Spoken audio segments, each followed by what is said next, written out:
Children of all ages, I think is how the circus thing opens up.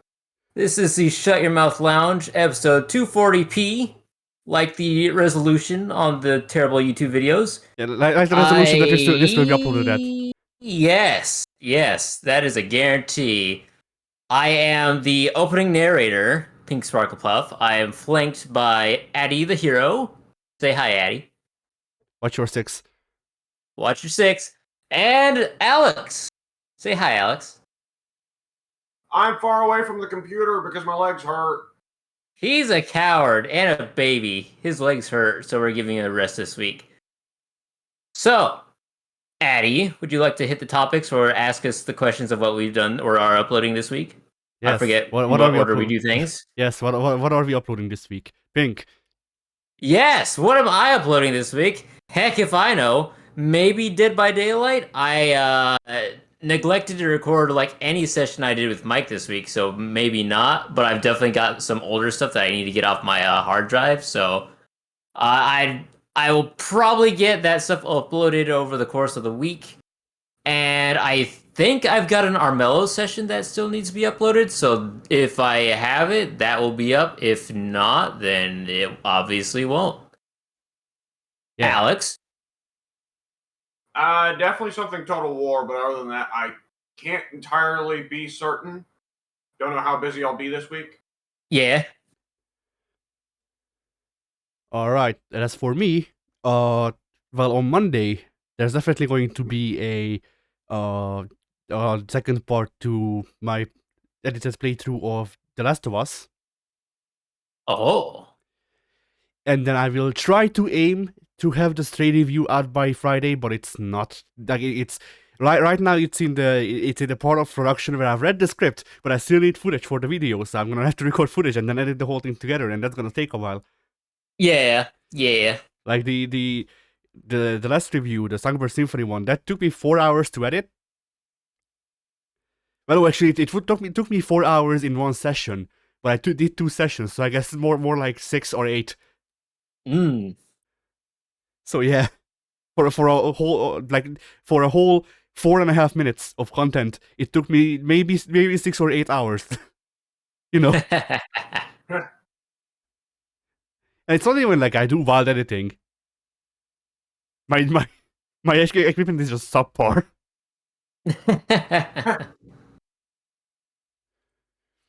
But yeah, so that's the solo channels. And as for the group channel, I'm saying all of this from the top of my head, but we have Spider-Man. We have one session of Armello, I believe. And it should be coming out earlier, maybe? I forget. Because if I remember correctly, we should also have Katamari coming out this week. Ah. And also Stray. Indeed. And I will now proceed to check if Katamari is in fact this week, but I'm pretty sure it is. If you give me about 30 minutes, I'll be able to answer. Good deal. Commence the 30-minute distraction ploy. Yes. Pig, do the thing I taught you. You haven't taught me anything. Exactly. Quick, do nothing. Commence the doing of nothing. Boy, this sure is taking a while. I'm just looking at the frozen screen right now. Ooh, that sounds fun. Yeah, it is.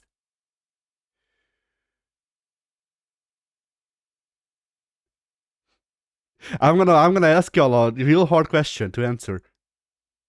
Is it gonna be August this week? Actually, yes. I believe that is correct, because we're on July 29th or 30th at this point. Yeah, 30th. We're not at all dating the episode. You know, like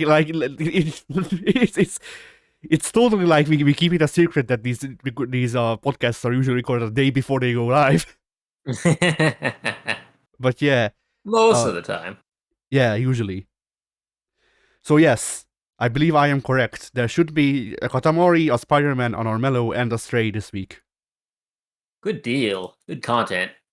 Yeah, and that's... Yeah. Oh, and on top of that, On top of that is the shit that is not yet recorded, which is to say, fighting games are.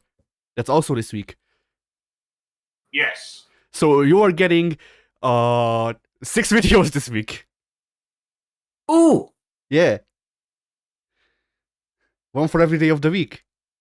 Saturday I is. like it. I was going to say Saturday is at a discount, but no, actually it's Tuesday. We don't upload anything on Tuesday, I don't think. Tuesday is for losers. Tuesday doesn't exist. It's not. Yes. It's not a part of the week. Indeed. It is a lie. Tuesday is a lie made by the church. Yes. So yeah, that's all of the stuff that's getting uploaded.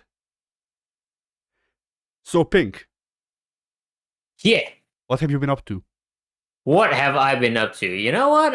Nothing unusual. I invested a lot of time into 2K22. All the DLC is finally out, so like it's a unquote, pardon me, complete game. Kind of wild. Final DLC consists of Logan Paul and other people, I'm sure, maybe. And You're leaving out someone important to Addy. The last DLC consists of the faction the Weed Smokers, my favorite music, Yes. my favorite band. Yes. Rob Van Dam and others. I don't know who all smokes weed in that pack, but I'm sure there's at least two. You cannot tell me that Logan Paul and Machine Gun Kelly don't smoke weed. You raise a good point. They're white males under the age of 30. This is true. They are smoking weed right now. Probably. In fact, SummerSlam's commencing in like T-minus 6-7 hours, something like that, later on this afternoon. And Logan Paul is in the backstage area right now, smoking a blunt with Randy Orton and Riddle. Except both of those guys are injured right now. How unfortunate. Well, no, they're in the back smoking a blunt with him because the blunt makes it so it doesn't hurt as much. Indeed. The pack also features Xia Li and Saray, who both might be pot smokers. I don't know. Question mark? Yeah, Xia Li. I like Xia Li. I have no idea who Saray is. I've somehow managed to watch every episode of NXT that did not feature her in any capacity. And she has the most boring ass entrance in the entire game, so I was very impressed by that. She'll definitely be getting pushed to the moon. I think she has a Sailor Moon gimmick. Ew. Yeah, So wait, disgusting. So wait, is she in love with her cousin? No, they're just good friends. With benefits. I mean, I don't know how yeah, go ahead.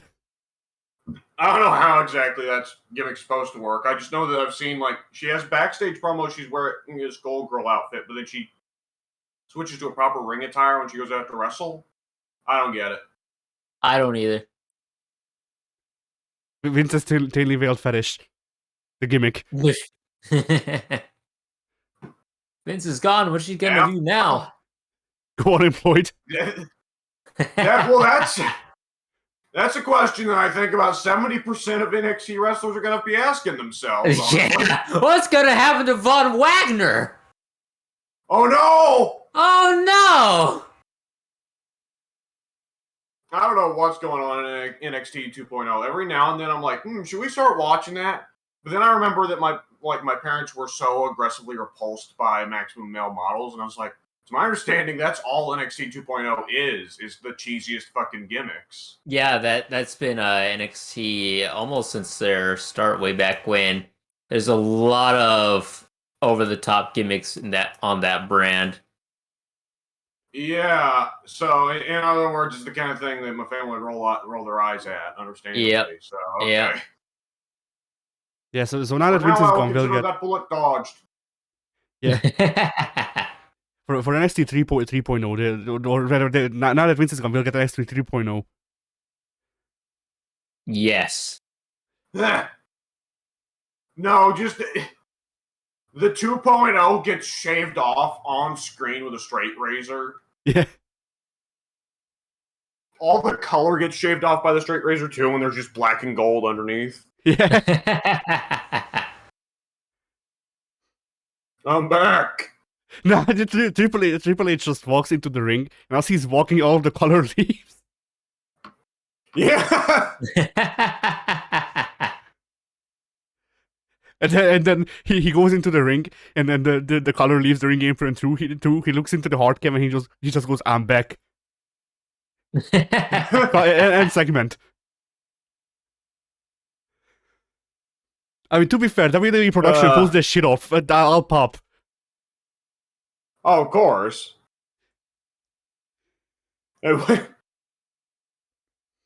When Hunter does it, somewhere Braun, like, they just cut to Braun Breaker getting a fucking mud hole stomped on him by, like, Johnny Gargano and a couple other dudes. Yeah. The regime returns. Yeah, as he's walking, like he's doing the Undertaker entrance, so we can drag this out. But like every couple of minutes, there's a cut in the backstage of an indie guy beating up an NXT 2.0 wrestler. like there's just a kind of Samoa Joe fucking muscle bustering a guy. Cut back to Chips. There is just a fucking red wedding going on backstage in NXT, but it's all the fucking NXT 2.0 guys getting butchered by Hunter's guys. Yeah. Finn Balor's also there, even though he's in a mainline story or a main show storyline right now. That won't stop him. True. Balor came back and won the NXT belt again after already being on the main roster and winning the WWE Championship. Yeah, I was about to say he just looked at the camera and goes, "I wanted to come home." Yeah. I want to come back to a place where I can be over. Yeah. Oh man, I wish they actually let Balor have a character, and or he gave enough of a shit to actually have the varied movesets for his characters. I don't know which one's the problem, but I want it fixed. Little from column A, little from column B, I suspect. Probably. Yeah.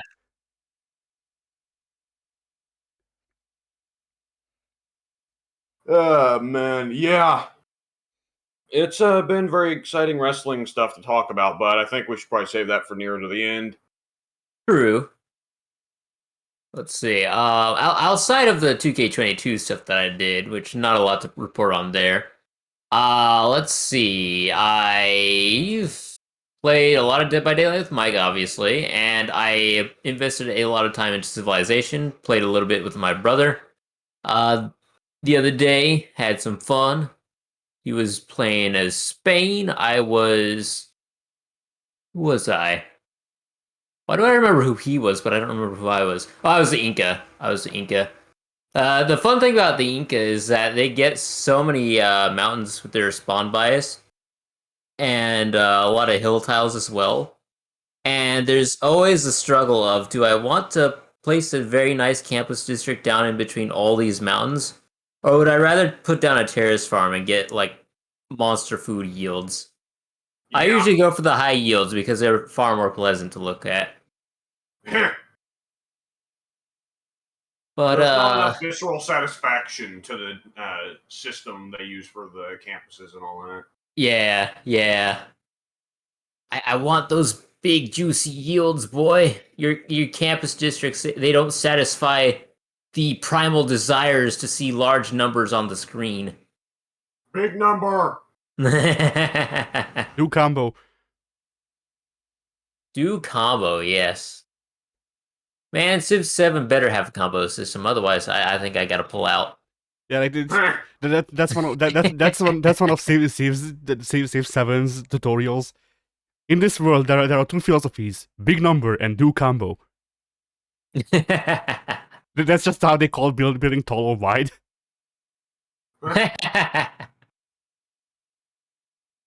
Let's see. Yeah, outside of those three big things, I didn't really invest any time into anything else. I might have put some more time into Odyssey, but probably not. I think I would have remembered. The last thing I did on that was what I said I did last time. I was just doing a lot of mercenary hunting, so nothing new to report on that front. So I think that covers my week. It was very uneventful and nothing happened. Yeah. You should do All more. right. You should do more of the inane side quests. So you can actually get to play the game. Because In Odyssey or my life. yes, but Yeah, mostly Odyssey.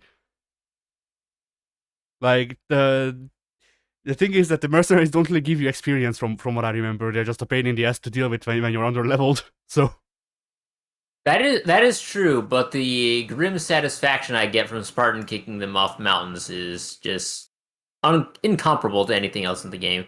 but pink they can swim. They'll survive. No, they can't. No, they can't. Not if you kick them off Also, a platform where there's not anything for them to grab onto. also, if it's off a cliff, like I mean, surface tension is a thing that exists. You know, Not in this game. It's not. that's Nah, true. Yeah, I don't think they actually take fall damage if they fall in the water, but they do drown after a while. Huh. It's All weird. right. So pink, what you need to do is you need to pay Ubisoft $5 and get the flamethrower. And They also, have a flamethrower? no, Do they have Greek fire? I don't think so. Shenanigans. This is why their boat combat failed. Yes.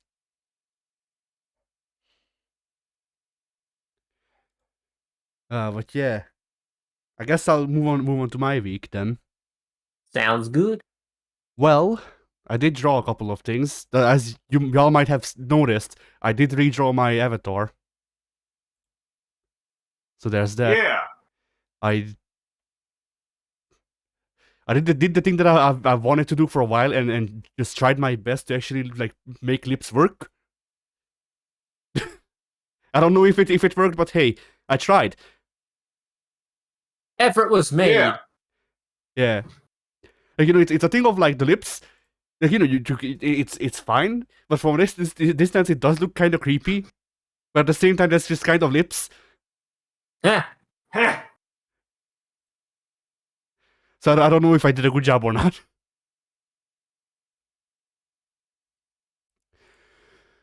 If anything, it looks nice with the bolder outlines.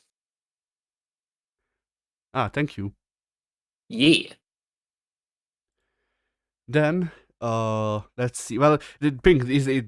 Do you have that experience with drawing where you're just doodling around and shit, and then you accidentally unlock a new art style? Probably. Because that's what happened to me. I was just trying to make a sketch. Because we reference Revengeance a lot. I mean my stand, not the game, but both of them really. But we reference my stand Revengeance a lot, or at least I do. And there hasn't been a concrete design, or at least I haven't shown y'all the concrete design for him. I've had one in mind since before I became a furry, but I just never actually got around to sketching it out. So I figured I'd try to do that, and here's that. Ha. Nice. And like literally, the only part of his design that's not, or yeah, that was added after I became a furry is just making him a wolf, because otherwise it just kind of looked bad. But that's it.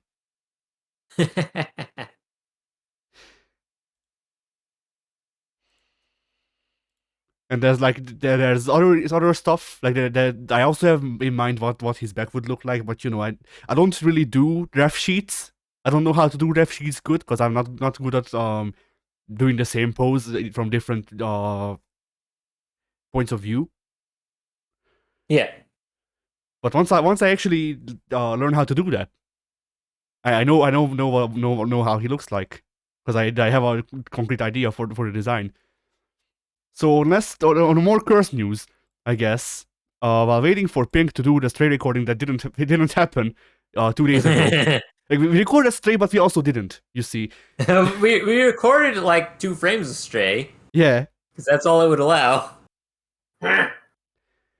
Yeah, like I'm gonna have to try to see if I can record. Like, I'm gonna have to see if it's a game issue, and if it's not, then I guess we'll see if the stream is still as problematic as it was then. when the PC has rested more. And if it's still an issue, then I guess we just have to do it on fucking YouTube. Cause shit. Yeah. But yeah, while waiting for Pink to join the call, I made this in my boredom, and it doesn't want to. It does not want to. Okay, there we go. Why do I not see it? It should have Oh, switched there over. it is. Oh my god. Like, you know, most people when they're bored and need something quick to do, they're just like, oh, I'll do whatever. You know, I'll do chores or whatever the fuck, or you know, I'll listen to music, watch a couple of videos. I'm just like, I'll draw cursed Sonic, and he sucks. I've already seen It sucks. I have already seen too much. I can see no more. W is used to this. Well, Yes. what the viewers don't know is that I've actually broken into W's house and just taped Cursed Sonic on all of his walls. So this is what he sees whenever he's in his room. Yeah, because I'm too lazy to remove the thing off all the walls. Yeah. But also to complete the trifecta of the thumbnails, the Halloween Sonic Adventure 2 thumbnails, I also made one from the Sonic Adventure series, and maybe for a couple of ones once we're done with Sonic Adventure 2. The whole theming of that is just taking inspiration from that one Dolly prompt that I made, and trying to make turn those into proper thumbnails. And this is the one that I made for the first one. I thought this turned out pretty nice. Yeah. Yeah. Like it's a weird as Sonic design, especially with that context. But you know, I did I spent the whole week fucking around with my my pen settings, or you know, my brush settings, so I can sketch and ink with the same brush. And you can see this throughout all of these, more or less. By the way. I was fucking around with the settings and trying out with, you know, more like blendy brushes and more thick brushes and stuff like that. With this one, I think I found the right amount of line thickness and stuff like that to make it actually look manga-ish. The coloring might leave some things to be desired for that aesthetic. I'm not sure, but you know, it's all right. Yeah. Yeah. And I believe that's all that I've drawn. So, oh yeah, and what did y'all think of the other one, the Pink's one? I liked it. I don't know why Sonic's in a laundromat. He just kind of is. That was the vibes I got from the Dolly prompt with the picture.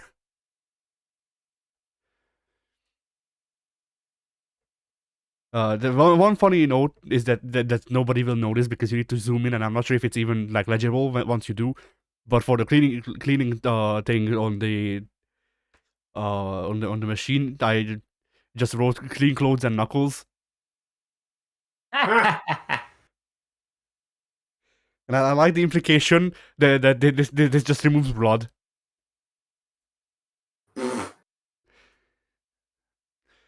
But yeah, so that's all of that. For video games, well,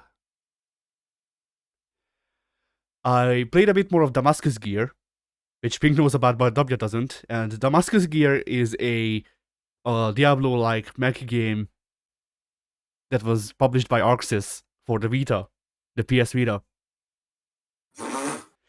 And it got a remaster or remake, or I don't know what, for the PS4, and they're like, better frame rates.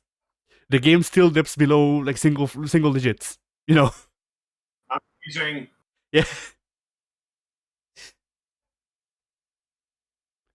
And I'm enjoying this game somewhat, but at the same time, it's weird with the whole, like, how the loot system works. because, or rather, I guess it's not really how the loot system works. It's that they don't really do a great job of explaining how much you should be grinding for loot. Yeah. Because the missions I'm unlocking are basically impossible with the stuff that I have equipped like right now. And when I do earlier missions, the loot that I get is subpar. And it leads to this weird thing where I need to grind the same mission that I can't do, and hope that I get loot that makes it so I can do the mission. But even when I do, it's like it's barely possible. And I don't know if it's just because I'm shit at the game, because it may be just that, you know. But it feels like something they could have conveyed better. If it isn't just a problem of, you know, I'm not good at the game. Yeah. Otherwise, it's just like it's been amusing to me just because the like, you know, like gear is in the name, and they actually call the enemies gears. It was made by Arxis, so I could pretend that it's a thing. It's like alternate Guilty Gear timeline, but instead I went for the better one because there's a character named Colonel. So I just went, okay, Metal Gear. This is the best future of Metal Gear.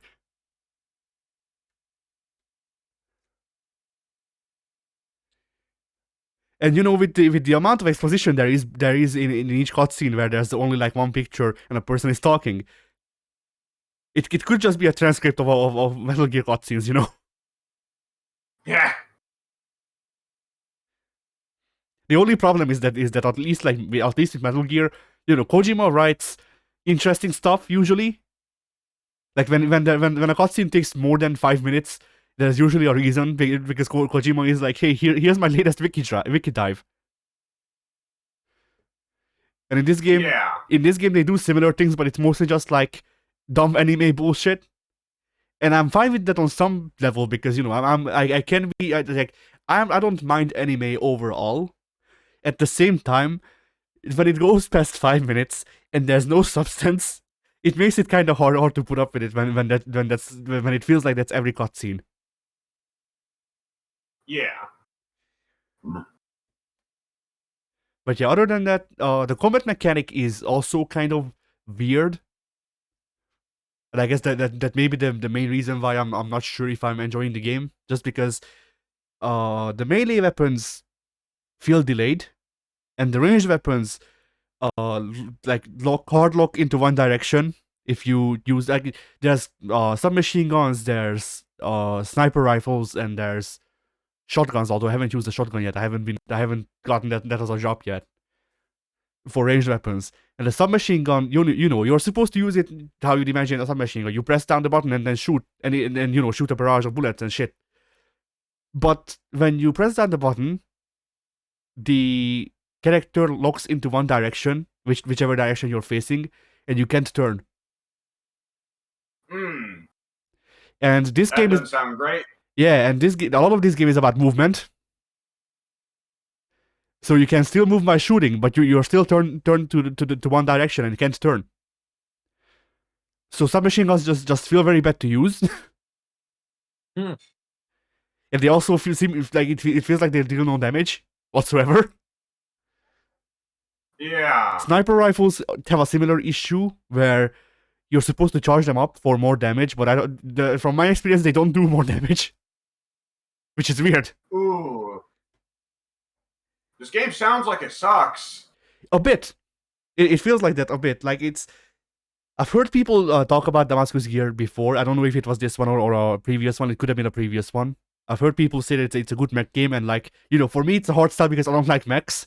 But I was like, you know, I'll give it a chance because it seems like a short little game and whatever. It's not. It doesn't seem to be short either, by the way. But yeah. So I was like, I'll give it a chance because whatever. I can play it for free. I might as well. But I've gone past the rookie missions, and I am now on the second tier of missions. And the rookie missions, I got the S rank immediately, pretty much by default. And I was like, okay, I guess I'm I can handle the game.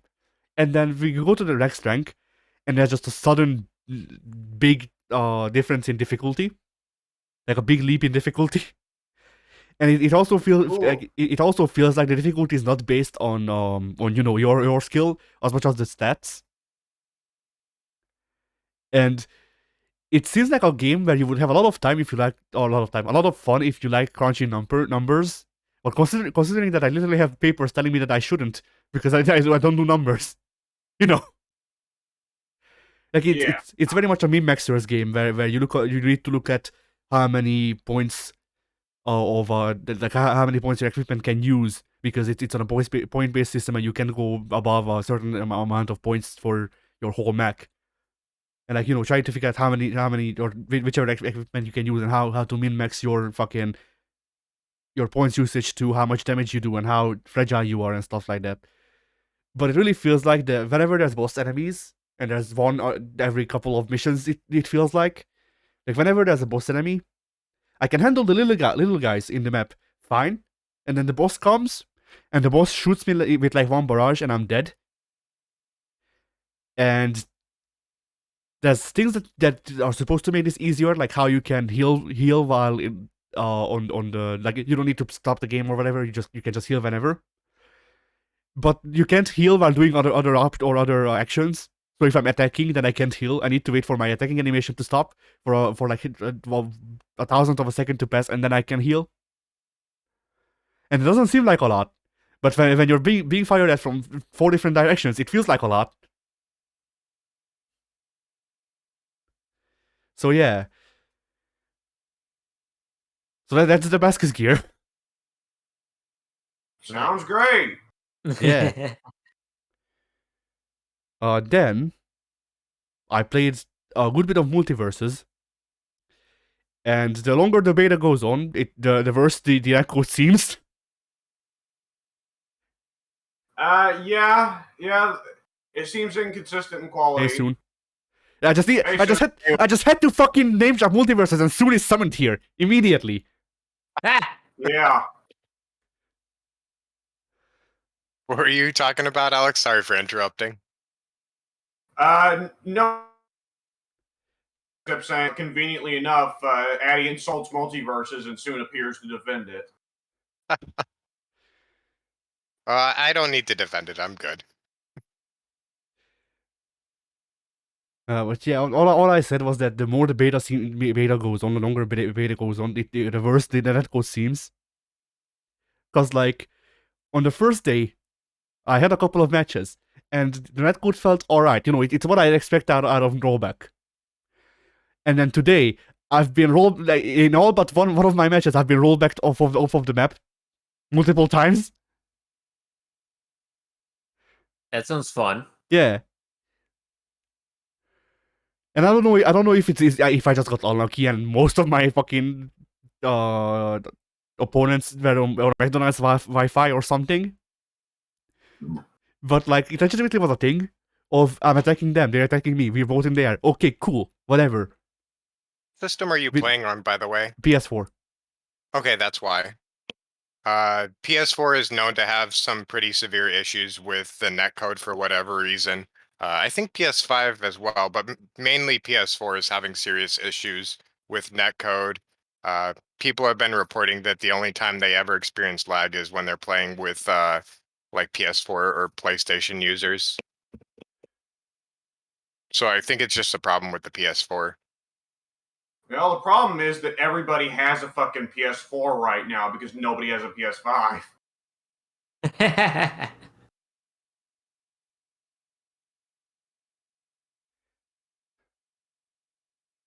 But yeah, so like we would be attacking in the air. Fine, whatever. Like, rollback happens. I've seen rollback happen a lot during the beta, but I'm used to it because I play Street Fighter 5 online. I'm used to rollback. Just rollbacking all over the match.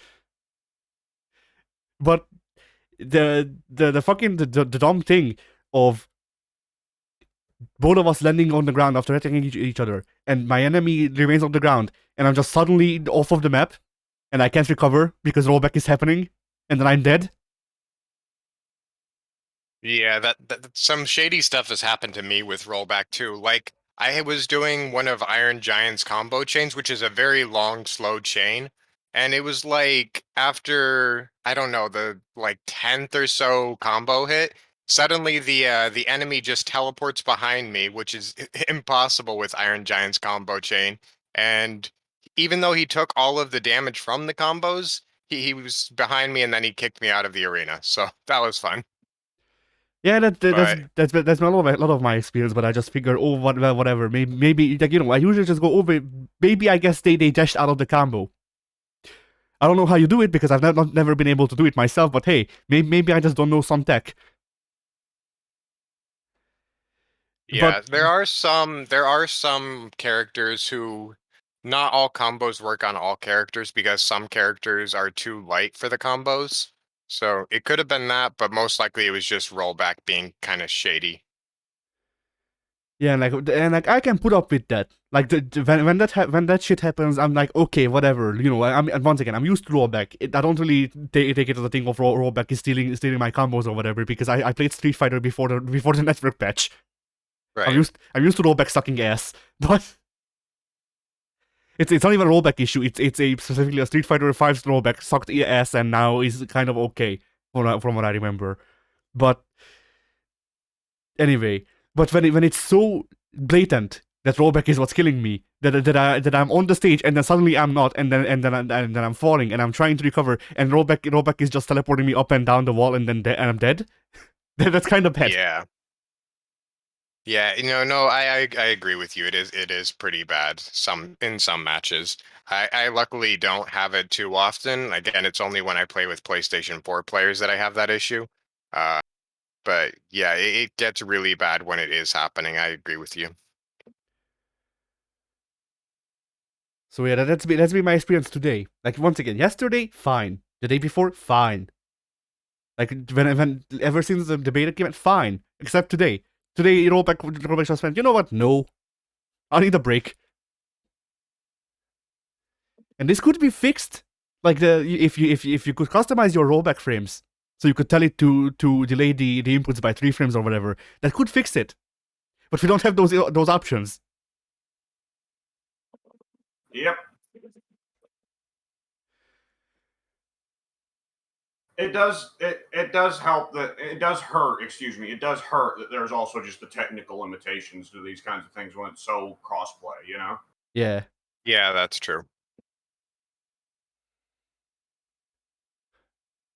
But yeah, other than that, I don't know how I feel about multiverses. Like I play Raindog because I chose Raindog as the character that I will level at the start, and I'm not stopping now, pretty much. But there has not been a character that I've played that I went, ooh yeah, I want to play this character. Like I'm saving up money for Bugs Bunny just so I can play someone other than Raindog. Yeah, yeah. But like I probably I yeah. personally am more excited for characters that are in the pipeline than the characters that are actually in the game right now. I really only have like one character that I'm really into right now, which is just Iron Giant. The other characters are all kind of like iffy to me. I like the idea of some of the characters like Bugs Bunny and Tom and Jerry. I'm just not good enough with them. So yeah, Iron Giant is the one that I've like naturally acclimated to, and I like his play style. But mostly I'm excited for characters that are going to be coming down the line, like Raven and Godzilla and Gandalf and Legolas, etc. Yeah, I don't know what to expect to be coming down and out of the offering on the roster right now. Once again, now nobody really fits how I play, so I just Yeah, kind of what exactly is your play style? that's the thing. I don't know because I don't fucking play platform fighters, so I can't tell you. Oh, I play fucking Ganondorf. You know, I used to Right. I used to play Captain Falcon and Falco, or not Falco, fucking Fox in Smash 64, but that was fucking 30 years ago, dude. Like. Yeah, yeah. Star Fox. I'm not sure exactly what Star Fox's play style was. What was it? Pink? Star Fox was very heavy on the rush down type of aspect of the game. Okay. Yeah, the Gee, only I wonder. character I can think of that's got a good rushdown is like Arya. Oh, Finn. Finn has a great rushdown because his hitboxes are bullshit. Uh, but mostly Arya has a great rushdown. Yeah, I tried that Oreo and the Shang Tsung steal people's moves and models thing, but just wasn't for me. Mm. When is Peter Dinklage being added? He's not in the leaks yet. The only Game of Thrones character that's in the leaks is Daenerys Targaryen with her dragons. Well, that's fine, but they should really add Dinklage. I mean, They the should. game's I don't probably know gonna what his fail without him. I don't know what his moveset it would be, but like they're adding Morty from Rick and Morty, and like, why would you add Morty? What's he gonna do? Which one's Natural Morty? sauce. Morty is the useless nerd that doesn't do anything. Ah. No, that's their fan base. What's Morty?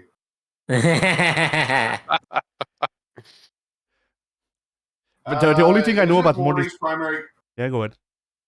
isn't Morty's primary character trait that he's a fucking pervert? That or psycho. I don't think so. I think his primary characteristic is just that he's wimpy and nerdy and always whining. Oh, That's all I've ever seen from Morty is that he constantly whines and is mopey and wimpy and nerdy. Really, that's his character. That and also supposedly like I've only heard other people talk about Rick and Morty, but I've seen one episode, and I decided that I don't wish to see more. But That's more episodes than I've seen. yeah, I was like, I'll give this a chance before I completely just go and shit on it. And then I watched that episode, and I went, you know what? No, I'm justified. But Morty, from what I hear, like his thing is what you said, and then also in like alternate universes, he's supposed to be a big psychopath. Isn't that the Something one like where that. it's actually an alternate version of him from a different reality that's using a bunch of different Mortys I don't fucking as know, dude. slaves to? That's what I heard. I'm pretty sure that was It evil may be. alternate reality Morty. That one's supposed to be evil. Yeah. Like the whole show isn't. Anyway, uh,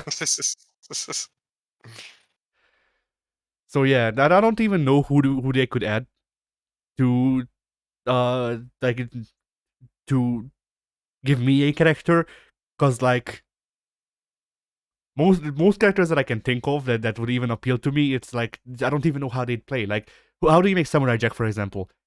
Does he do geese parries? He's in the leaks. He's in the leaks. All right, I hope they give him geese parries. The other characters in the leaks are the Joker, obviously, Marvin the Martian, Raven, Gandalf, Legolas, potentially Harry Potter, Fred Flintstone, Johnny Bravo, Mad Max, Ben 10, who would be fucking awesome. Wait, God, Mad Max? yeah, Mad Max. I don't know what he's probably gonna have some like car moves or Shotgun. something. Shotgun too, yeah. But Ben 10, Neo from the Matrix, Scorpion and Sub-Zero, Gizmo from Gremlins, Emmett from the Lego Movie, Static Shock, Poison Ivy, Black Adam, Craig of the Creek, Oh, Craig of the Wicked Creek. Witch, Yeah.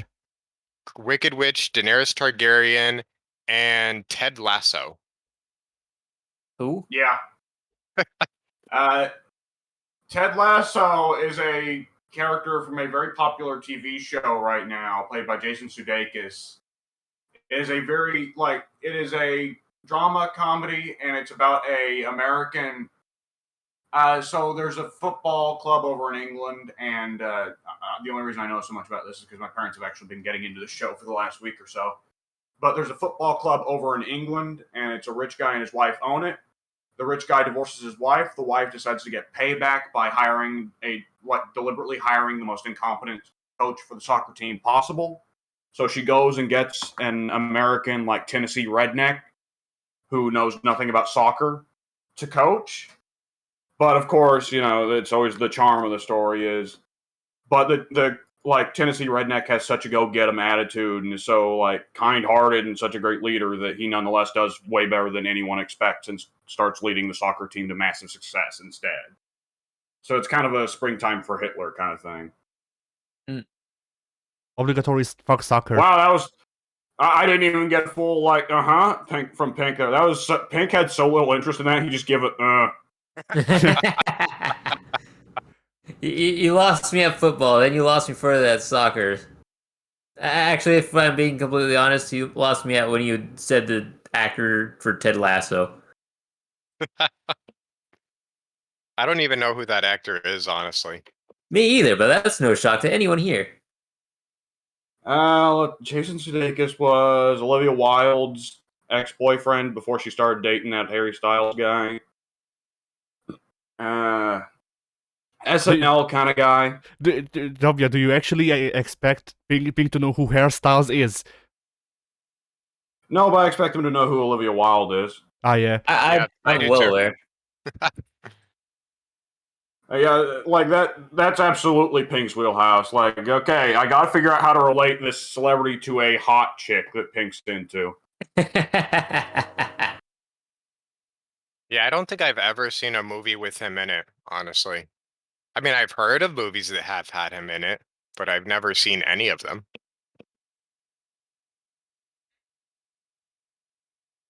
Anyways, somebody got something else to talk about that Sure. isn't this? Yeah. Yeah. So, yeah. Why is my caps lock on? Why not? Why is my number lock on? I did it. That's a better question. But yeah. So, yeah, that's basically my experience with multiverses. It's just been a lot of men. I kind of wish I actually had a character. Fuck it, Rain Dog, and then killing everyone inside somehow. Even though Rain Dog has like half a moveset. Low levels is great. I believe it.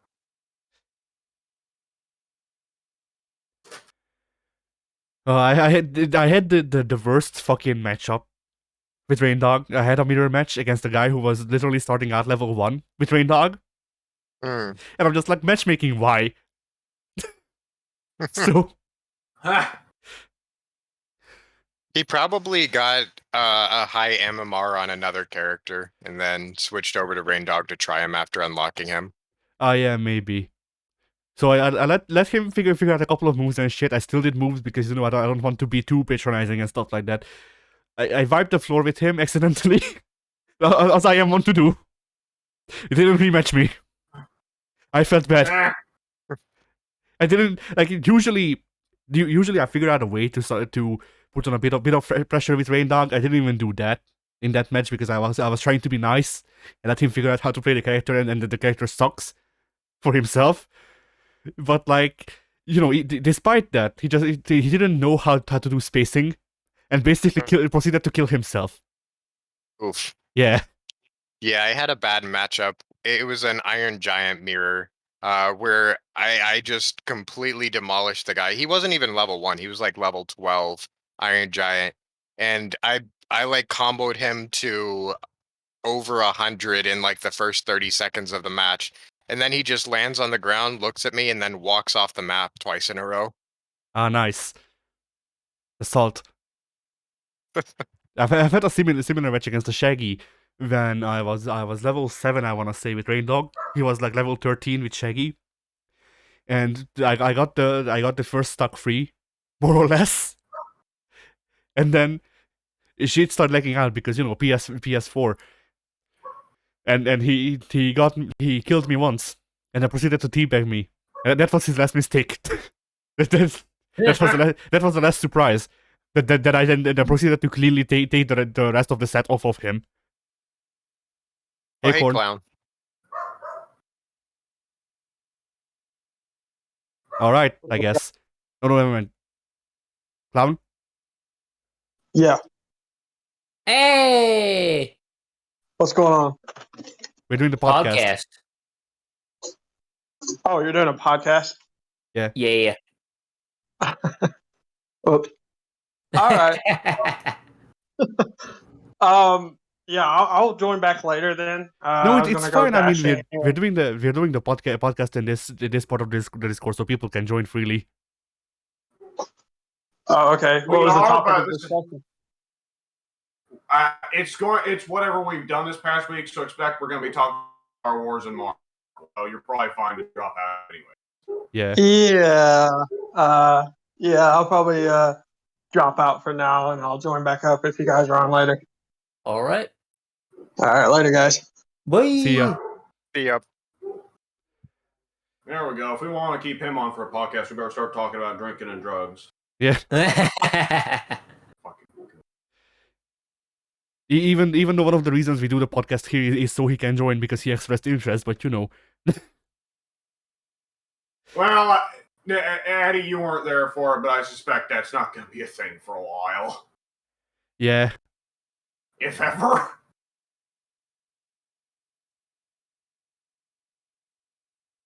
Yeah, just cue fucking zebra head. Everything's falling apart. Yeah. I don't know that I'd go that far. I don't Well, for him, maybe, but Yeah.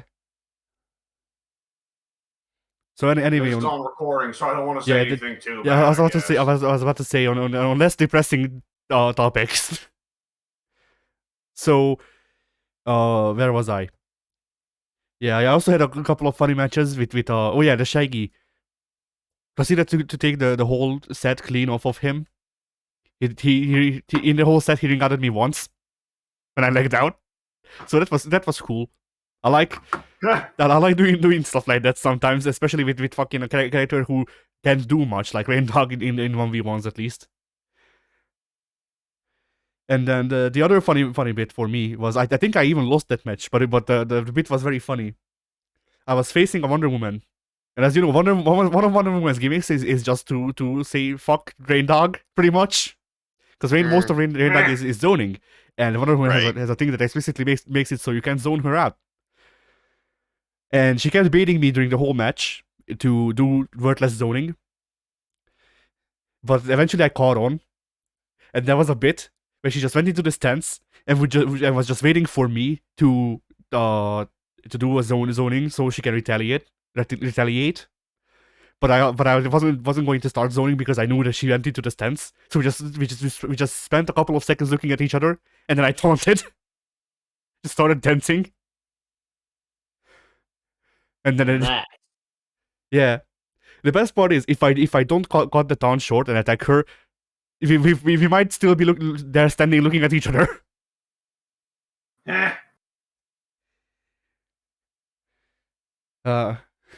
So yeah, like I had some fun moments in multiverses, but you know it would be a lot more fun if I actually found a character that I can play.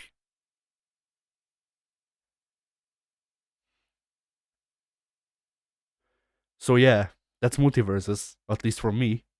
And then let's see, what else did I do? Because I did other stuff. Well, I guess I'll hit this one first because it's shorter, I'd imagine. So I have recently noticed that on the new PS Plus there's a PS3 port of a game that I have history with. Have any of you heard of the game Jetpack Joyride?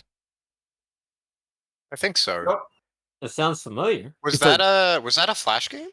No, it was a mobile game. Yeah, it's a 5 million year old mobile game from before the war.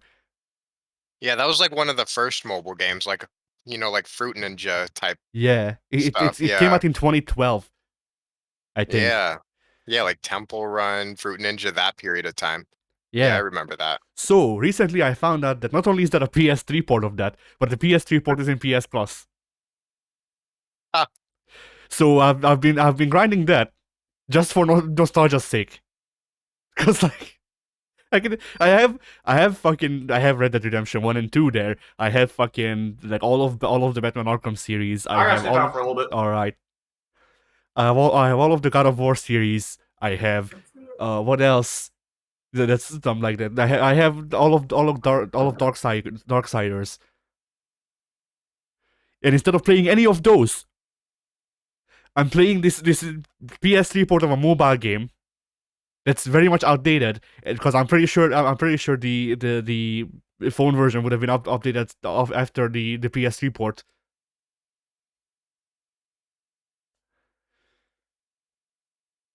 And boy, like it's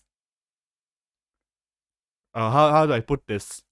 Looking at the stuff, like, well, for one, remembering the stuff that wasn't there when I played the game on my phone back in 2013 is funny, because I remember when they added some of these stuff, and how the game played before they added some of these stuff. But also just looking at all of the predatory monetization tactics that are just commonplace nowadays, and seeing their infancy again, is kind of weird.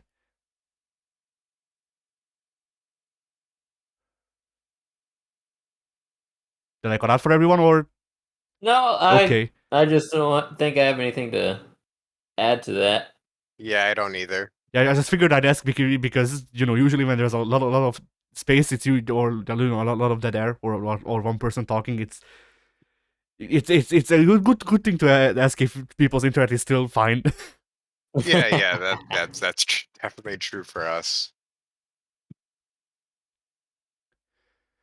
But yeah, so there's that, and then W's left. So I don't know if I want to hit the last topic because it's something that the two of us can discuss. What's it about? Red Dead 1. Red Dead 1? like- Yeah, that's something that I can't really chime in Yeah, on like without being really negative. Like I have, which I I have, will avoid doing. like I have 2 whole sentences about Red Dead 1, more or less. Ah, Let's see. Did I do anything else? Because I feel like I did. I don't know. Let's see. I saved topics during the week so that I can bring them up here if we run out of shit to talk and we still feel like talking. So let's see if I can find anything interesting.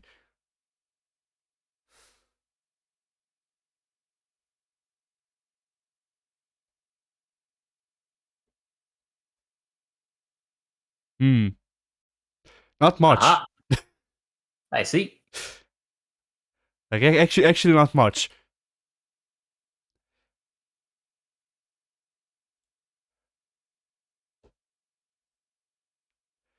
I guess I'll hit this one because what the fuck?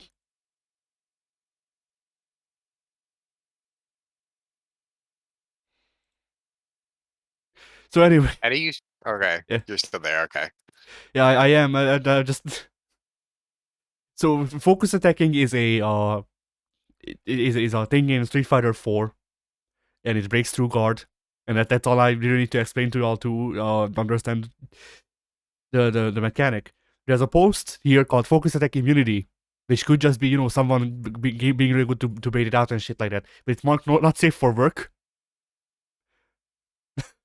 And I see. and the idea of just being really good at fighting games being not safe for work is funny.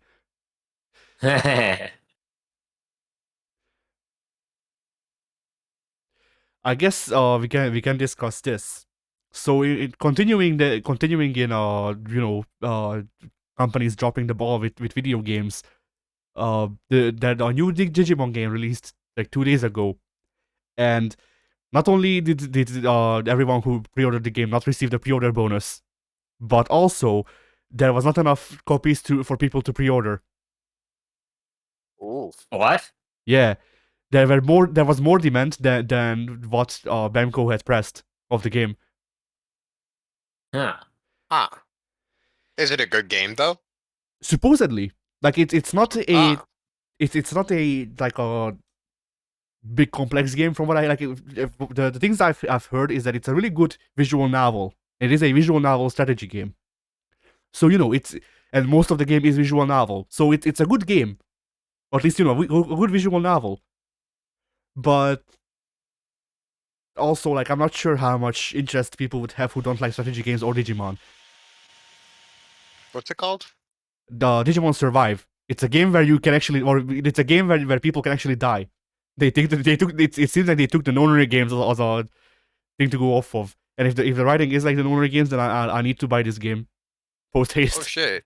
It's a tactics game. Yeah. Digimon Tactics. Cool. I might have to actually get this when it, is like half the price it is now. Yeah.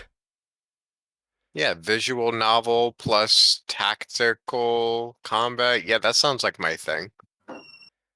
Yeah, I thought about recording it for the channel eventually once I'll own it, because Pink likes Fire Emblem and I don't mind visual novels. Like is a strong word, Right. but so it could be a good split between the two of us. Yeah. Oh, is W back? Not yet. All right. So yeah.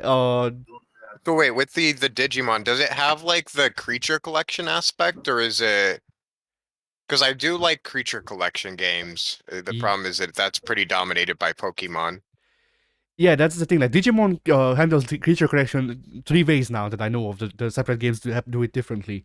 So there's this game where you just you can talk with them like Persona, and they will join your army. And then depending on which like speech options you take, they can digivolve into different Digimon. I'm gonna go ahead and put this on my wish list. This sounds exactly like the kind of game I like. Nice. I hope you like it. I want to buy the game too, but I don't have the funds. But yeah, aside from that, there's also the story games, which is more or less like Pokemon. So if you ever feel like playing Pokemon but Digimon, then there's Digimon Story Cyber Sleuth on PS4. There's supposed to be 2 of those. I could only buy one. I still haven't bought it because I did never have money when it's on sale, and I'm not gonna pay fucking $40 for it. But But there's that, and there's also Digimon World, where the latest one, Next Order, took after the first one, and that's more like that's more like a Tamagotchi game than a Pokemon game, which makes sense considering Digimon is a spin-off of Tamagotchi.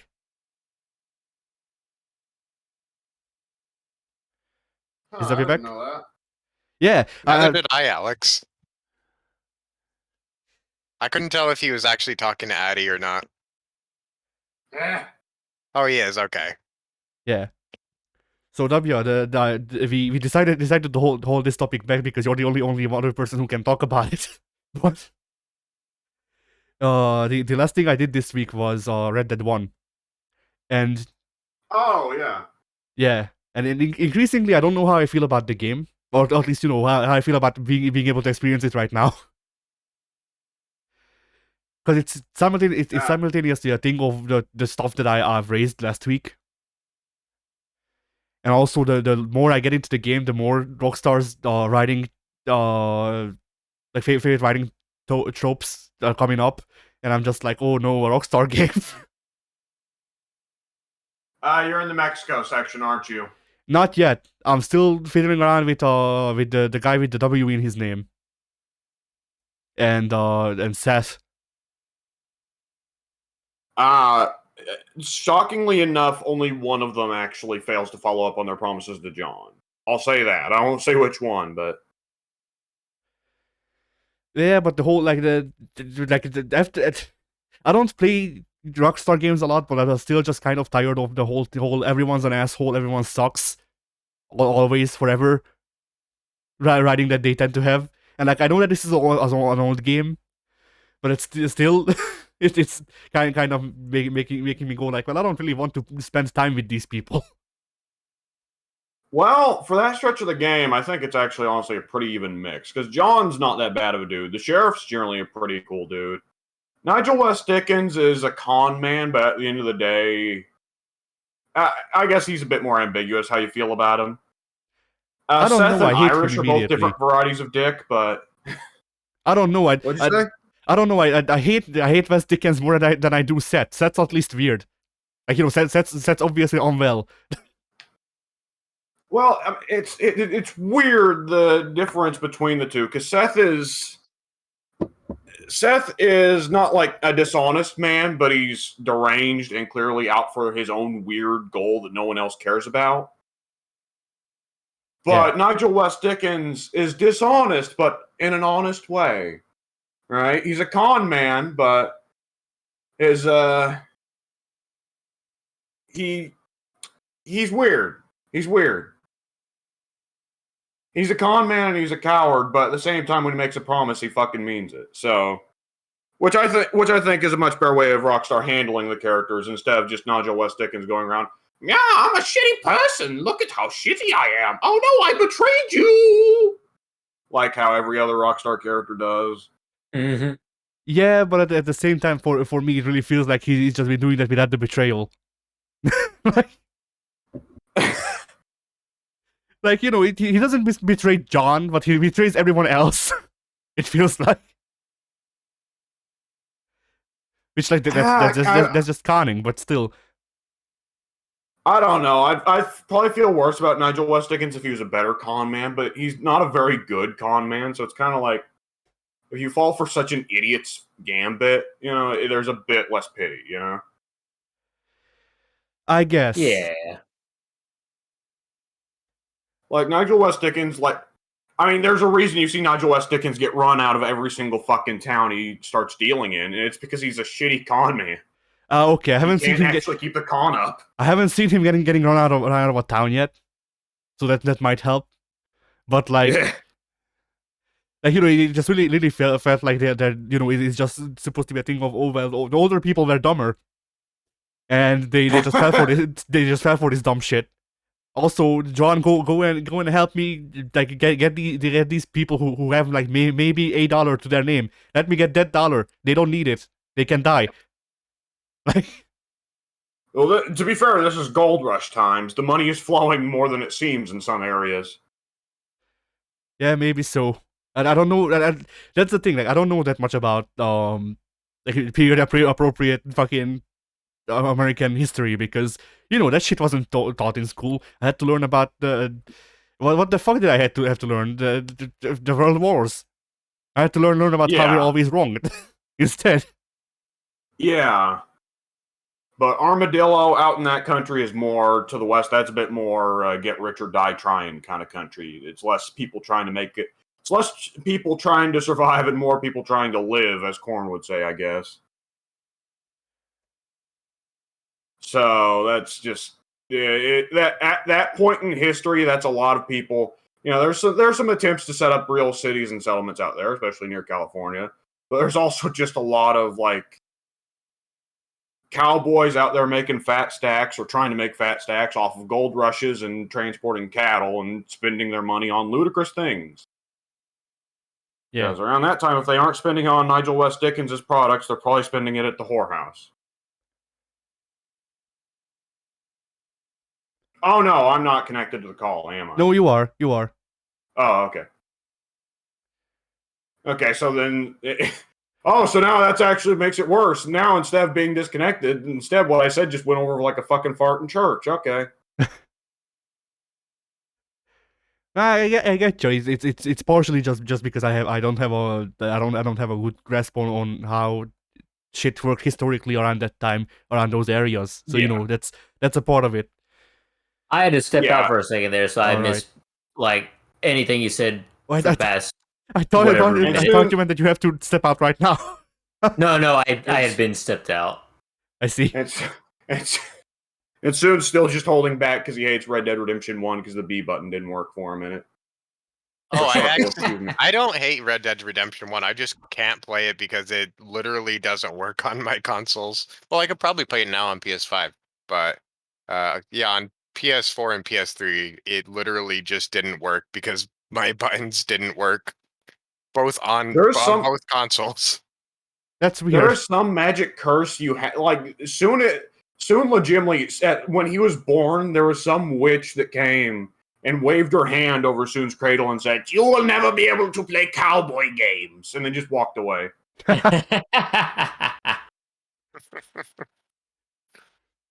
And then the nurses just went, peculiar. Yeah. Why did we let her in? You don't see every day. The witch is just passing by. Hey, Doc. Hello, Miss Baba Yaga. And then like you just slow pan to the window outside. There's during all like amidst all of the cars.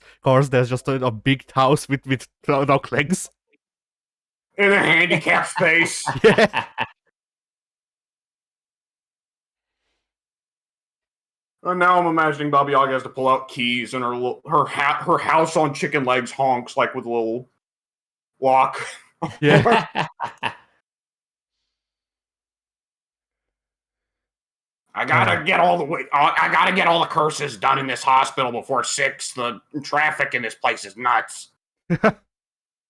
I did accidentally kick over a beggar's like money cup when I was in Paris at one point. It was completely on accident. I didn't see it there, and it was like really crowded, and so I might have gotten cursed from that. Well, in fairness, it was that? Paris, so they deserved it. It was only an I don't accident, and think- it flew 5 states. Yeah. Paris is small though, so I It mean, like, felt I don't think small. you're cursed unless the beggar's cup either was a mirror or was underneath a ladder. So Yeah, but it felt small, mostly because I went to Paris right after I got my appendectomy, which means I sat under the Eiffel Tower for 8 hours because I couldn't walk much. oh That- joy. Yeah, that While was the rest fun. of my family went and actually looked at Paris. Not a big fan of Paris. Yeah, you didn't miss much. You only like from what I hear, you only missed people who wouldn't have spoken to you anyway because you don't know how to speak French. I went to Paris a few more times. All I missed was a bunch of dirty streets Yeah, And rampant xenophobia.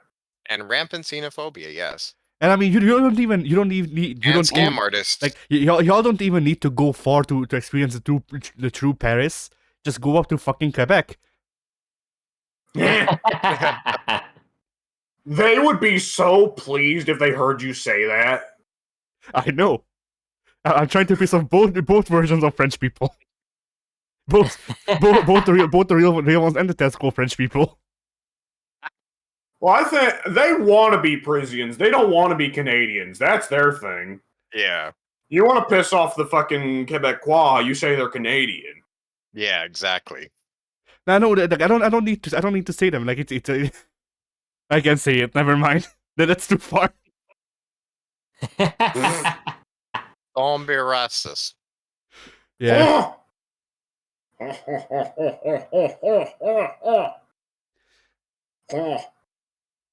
I blow my nose at you. I won't say the other Monty Python lines because there's one in particular that if you pronounce it wrong, sounds like I'm saying a racial slur. Oh no. This is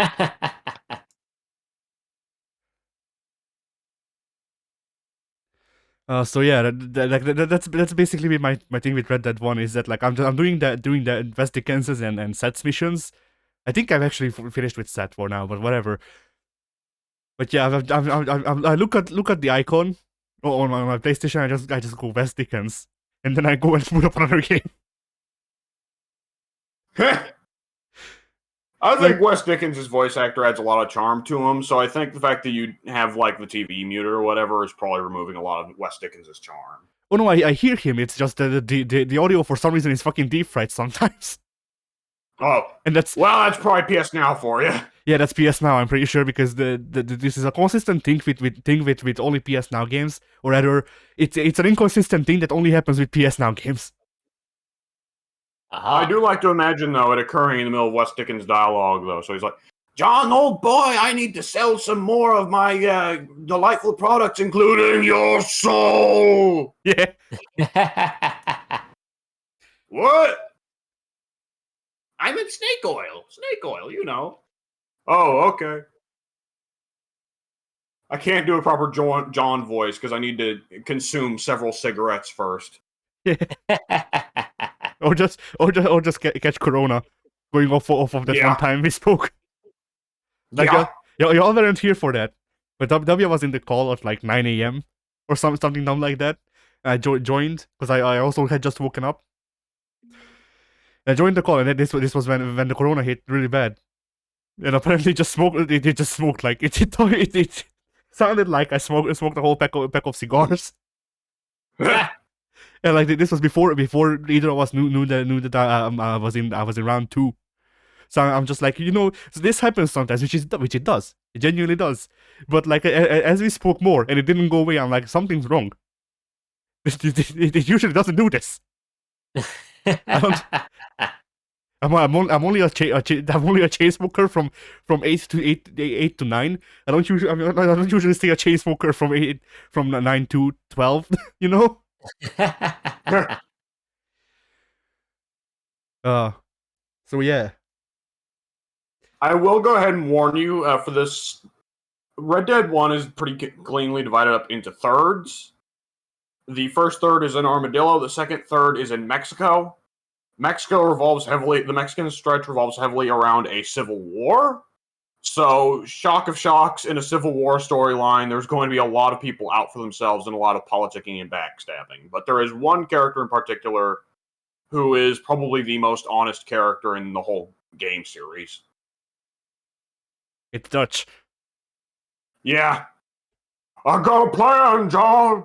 I'm gonna fix all of Mexico with some mangoes. I got a plan, John. We're gonna make Mexico.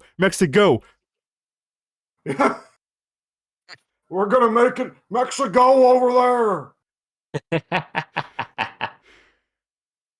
On top of Tahiti. Ah, fuck. I hate Dutch in it too. Like, You'll enjoy the return then. I don't know, because it's a thing of like, I think I said this when I was playing to Red Dead 2 as well. Like, I can see Dutch's angle. Like, I understand him. I can sympathize with him. And then he keeps talking. Yeah. Dutch's the final dialogue you get with Dutch in Red Dead 1 is the most effective summarization of his whole character. He just goes, I had a plan, and then dies. He just becomes he becomes dust, like fucking Spider-Man at the end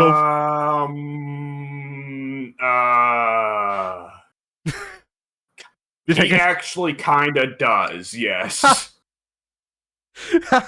An actual dialogue exchange that occurs. One of the last dialogue exchanges you get is, "I got a plan, John.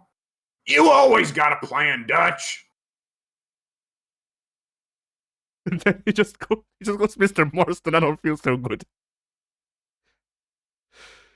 Flurg. Yeah. Gone. Reduced to atoms. Oh no, my heart. Funk. Oh shit. Too many mangoes. I can't believe it. What is it with me calling shit like this? Like calling the dumbest stuff accurately, even without prior knowledge. Yeah. To be fair, only once in Red Dead 1 does Dutch ever say, "I have a plan." But Rockstar, for whatever reason, was like, let's take that one line Dutch says in Red Dead 1 and make him say it 30 fucking times in Red Dead 2. Yeah, true.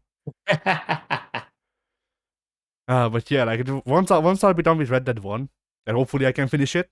But once I'll be done with Red Dead 1, I will only need to wait for them to put Canis Canem edit on PS Plus, because I won't get Bully. I will get Canis Canem edit. Well, here's the thing. Like, Bully, don't get me wrong, I'm used to it being the name over here in the States, but Dog Eat Dog is such a cooler title. Yeah. Yeah. And at the end of the day, Dog Eat Dog, like, Bully is not actually a very good title for that game, because you can choose to be a bully, but this game's story doesn't encourage you to be a bully. Whereas Dog Eat Dog is a very fitting name for that game's story. I don't remember the story, so I can concur. Yeah. Bully is a weird one, because I feel like Rockstar's way of writing people as being immature assholes 100% of the time, everybody. Well, for one thing, Bully's a lot better about having sympathetic and likable characters.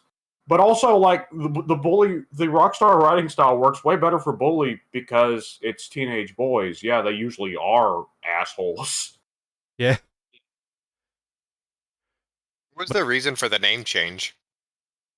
Bully was too much for the UK, I think, and that's why they had to localize it to Canis Canem edit to all of Europe. Yeah. Bully was barely okay for the States. when the game came out, a lot of people were like saying like, "Oh, it's a Columbine simulator." Like, what? Yep, yep. Yeah. Meanwhile, there That was like Manhunt or whatever it was that was way Yeah. worse. That was like at the exact same time, but never got as much attention. Manhunt was banned from was Australia. fine because it was Manhunt, but not Kid Hunt. Yeah. Yeah, But Manhunt was also, also. Bully didn't have you like actually like killing anyone. You just That is true, but there are admittedly some absurd things that happen later in the game that people survive, but nonetheless, it's like that would totally fucking kill you. yeah, that's true. I mean, the whole school shooting thing in particular is like a very clear, obvious reason why Bully 2 has taken an unnaturally long time to come about, right? Yeah. Yeah. Like releasing that nowadays would still be really difficult for a lot of people to stomach. Yeah. Especially if like Rockstar goes with their more like realistic storytelling, like their modern storytelling, you know? Yeah, that's going to be really hard for them to pull off in a way that feels okay for people. Yeah. It's, I mean, like, Rockstar always tries to make very thinly veiled social commentary or just direct social commentary with no subtlety. And if they do it so direct and lacking in subtlety as they enjoy doing for a Bully 2, that would, yeah, people might not necessarily take too well to it. Yeah, definitely. It is funny though, in hindsight, now that I think about it, Bully 2, the original Bully was a little bit ahead of its time in a small way that nobody even noticed then, and barely no one notices now, which is that Jimmy was Rockstar's first bisexual protagonist before Trevor. Yeah, that's true. Anyways, so Addy, you got anything else left on your week? I don't believe so. So All right then. I guess either of you continue soon or W. Yeah, Soon should probably go ahead and do his stuff. I need to step out real quick. I probably won't be back for another 10 minutes or so. All right. All right. So Okay. Soon, go ahead with your week. Yeah, so I mean I did multiverses, but we already talked extensively about that, so I'm not going to talk more about that. Uh I think we've talked about it enough. Other than that, what else did I do? I played some Blood Bowl. Uh I bought Blood Bowl 2 because it was like $2 on the PS5. So I bought Blood Bowl, I started playing some of that. Uh it's fun, it's just well, because it's so RNG dependent, it kind of yeah, it just kind of blows Yeah, sometimes. that was our experience as well. I forget. Pink, did the two of us play that, or did I play that with We, W? we played it. Yep. Okay, yeah, Yep. yeah. We played Yeah. one of we would fumble on like 95% catch rates yeah. Yep. or catch chances rather. I mean, Yeah, look. it's like They learned playing. learned from the best XCOM. Yeah, Yep. exactly. Yep. That's what I was gonna say. But no, it's a lot of times it will make you very mad because you can do everything right and the game will say, "You know what? I don't think you're winning." Yep. And you can't do anything about it. So fuck you. And so you just have to deal with losing the game because the game hates you. So The game has arbitrarily decided that nope, you've lost this game. Try again next time. yeah, Maybe we'll like reconsider. you can do everything right and then oh you just can't pick up the ball, so you lose. Enjoy your turnovers every 5 seconds while the enemy team manages to pick the ball up with like 20% success chance while being guarded by like five of your people. hmm So yeah, that's Blood Bowl 2. It can be fun when the RNG is in your favor or things you manage to do risk management correctly, but oftentimes it still happens that you just get screwed and that feels bad. But Yeah. yeah, that's my experience with Blood Bowl 2. Other than that, what else did I do? I watched shit, what did I watch? Oh, I watched Brother Bear last night. Why? Just because my girlfriend wanted to go through all the Disney classics, and that was like one of the only ones we hadn't hit yet. Disgusting. Funny story. That used to be one of my favorite Disney movies growing up. Just because the guy can turn into a bear. Yeah. Fair It checks enough. out, doesn't it? Yeah. But yeah, that I liked that movie a lot as a kid, but now that I've watched it again, I've noticed that a lot of these animated movies had very short run times. They're like an hour and a half long, and it feels like they really struggled to fit everything that they wanted to tell in the 1.5 hours. Mhm. And I guess maybe we're just used to like 2 to 2.5 hour long movies now, because every movie that I can remember watching recently is at least 2 hours. And so an hour and a half long movie just feels kind of short. Like there's TV shows with episodes longer than that now. Yeah. Yeah, and I think a part of the reason why it's shorter for us now is that animation takes a fucking while, and Yeah, it does. and also a lot of money, especially traditional animation, which I think that was still. So it's like not only do we get more content nowadays or longer content nowadays, but also once again, animation takes a lot of time to do, and that's why even back then, like people would just do fucking nothing but like get something animated for like I want to say like 20 minutes, and then bundle it with whatchamacallit, free use cartoons to make the runtime be Yeah. even an hour and a half or whatever. Yeah. Yeah. It's kind of crazy, the animated TV shows, like how much work goes into making those. Yeah, 'Cause and then you also have to keep in mind that the animated TV shows nowadays take a lot less work than they used to. well, yeah, because they all have really shit art styles. Well, not only that, It's but also true. Flash. Well, almost all of them. Like Primal has a great art style because it's Tartakovsky, but like Big Mouth or Teen Titans Go, they all use like really simplistic uh what's it called? They have like a specific program that they use that basically does the Yeah, animation for either you, and it used to be Flash. I think it's called Adobe Animate now. But there's also Go yeah, Animate yeah. that they use. That was a real hit in the mid 2000s or in Canada. Go Animate was, I think. Yeah, and it's pretty common, and it looks really, really ugly. Yeah, I mean I really like dislike it. when I think of Go Animate, I think that was fucking the show that they made Total Drama on. So that Yeah, it's the and Total Drama was kind of ugly looking too. Yeah, Total Drama worked fine as its own art style, in my opinion. Like, it wasn't great looking, but that was the art style. But Right. when an art style becomes like you notice an art style's faults a lot more when it becomes a whatchamacallit, an industry wide standard, Hmm. and that's one of the problems with the quote unquote killer art style that's going on right now. That we may be getting out of. I forget. But like Yeah. the Steven Universe breadwinners, I don't even know what else had a similar art style, but all of that shit where there was like no edges all around that shit. Oh yeah, the really rounded. Yeah, I don't like that art Yeah, style me either. neither. Me neither. That art style got me out of cartoons. Yeah. Like Uncle Grandpa uses that art Yeah, style. Trying to think what else. Camp Lazlo, was it? I Camp don't. Lazlo had a very ugly art style. Camp Leslo had a very 2000s art style. Like it had a very classic Yes. Chupoian art style. Yeah, it had the same art style as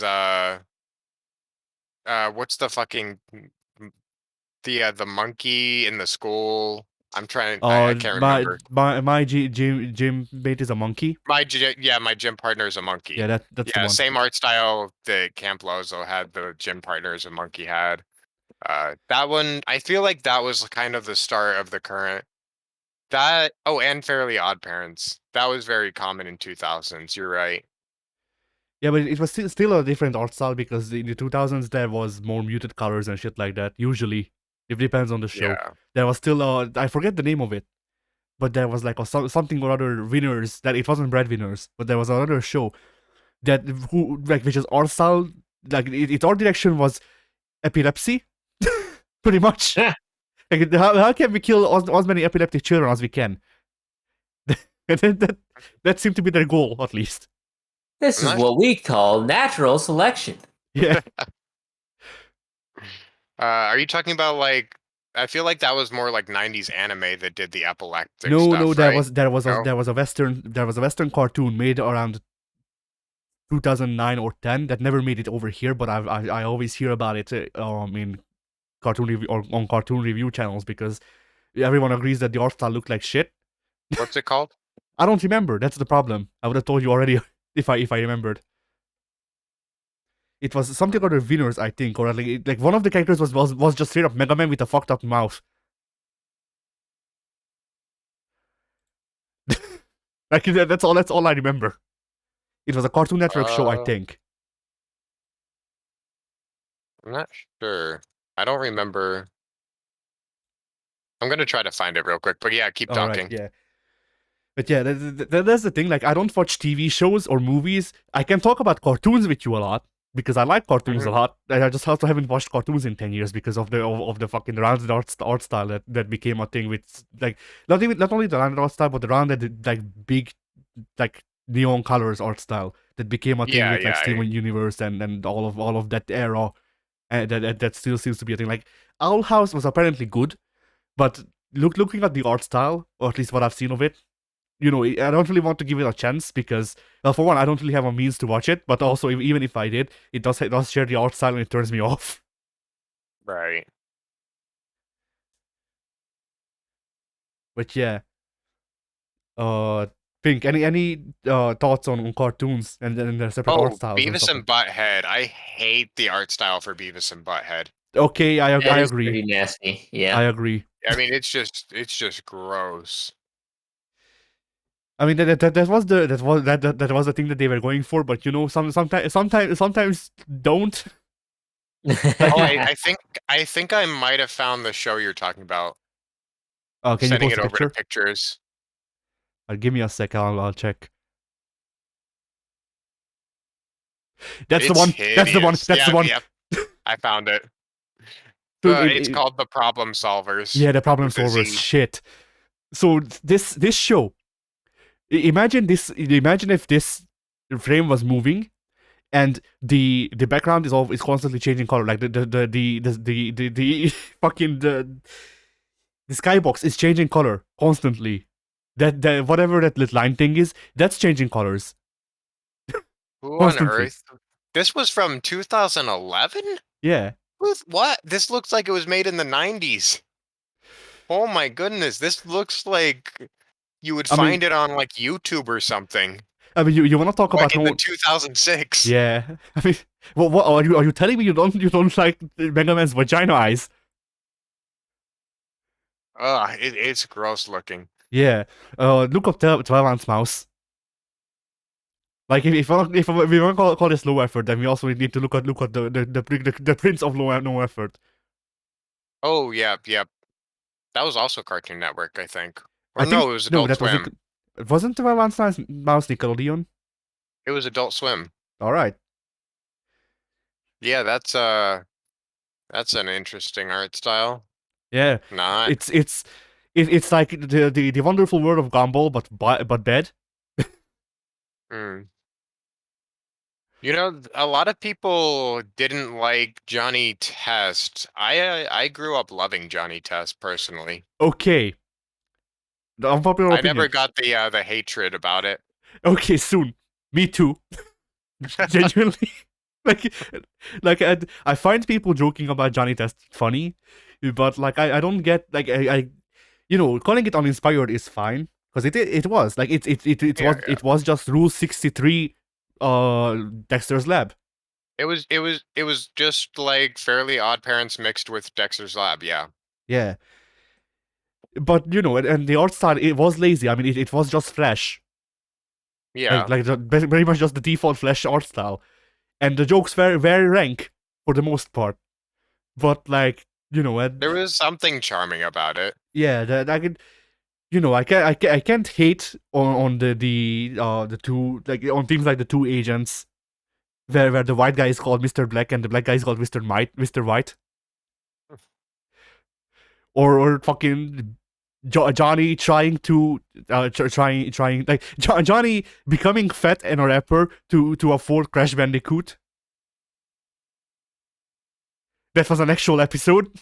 Yeah, I think people just hated it because it just went on for so long despite not being like good enough to go on so long, and it came out like around the same time as like Avatar and stuff came out. Yeah, all of those, and So like also Avatar got canceled prematurely after 3 seasons when they meant to go on for longer. And then you have Johnny Test, which ran for what, like 10 seasons? something stupid like that. Yeah, but also like another thing to put here is that like oh fuck, I lost my point. But yeah, it went on for a while. What was I going to add to this? There was something I wanted to point out about this. Shit. I don't know. Whatever. Moving on. W's back. Yeah. Hey, Hello. Dubs. Yeah, and then aside from that, aside from Brother Bear, what else did I do? I mean, before I got on the podcast with you guys, I went and put a deposit down on an engagement ring for my girlfriend. So Ah, nice. Ooh, you know, Good I've deal. been wanting to. Every now and then, I've been thinking like, oh, I should ask him how the ring hunt's going. But then it occurs to me, hey, she sometimes sees what we're typing on Steam. Yeah, Maybe I and shouldn't do that. she also likes to like send you stupid messages sometimes. To be fair, she's not done that for several months. But yeah, like the thought keeps passing through my head of like, and like the thought that passed through my head of like, well, should I just ask if she's watching? But then I was like, oh no, that would look horribly suspicious and probably put a lot of heat on soon. I better not do that either. Just make up a code language. I'm sending you She a does know. I'm sending She you a does dick know pic. How is the ring hunt going? She does know that I've been looking for a ring because she like looked at my email for a second. I was like, "Hey, don't look at my email," and because I had Oh. just gotten an email from the ring person who's customizing the ring, and then she started freaking out and thinking that I was cheating on her or something. And so I was like, "Okay, it's not that." It's fine, honey. I just ordered myself a cock ring. I ordered myself a cock ring. I didn't want you to know. Yeah. I thought you might think it's Now weird. that's a surprise. Maybe I should have put on Steam just directly. Hey, how's the ring hunt for your girlfriend going? But yeah, so I How's put a the ring deposit hunt down for on your that. girlfriend that you love very much?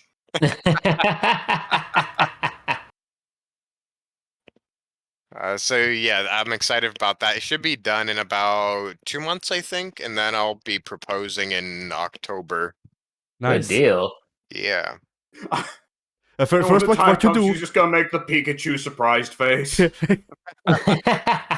Well, what you do in October soon is you get yourself a Sadako outfit.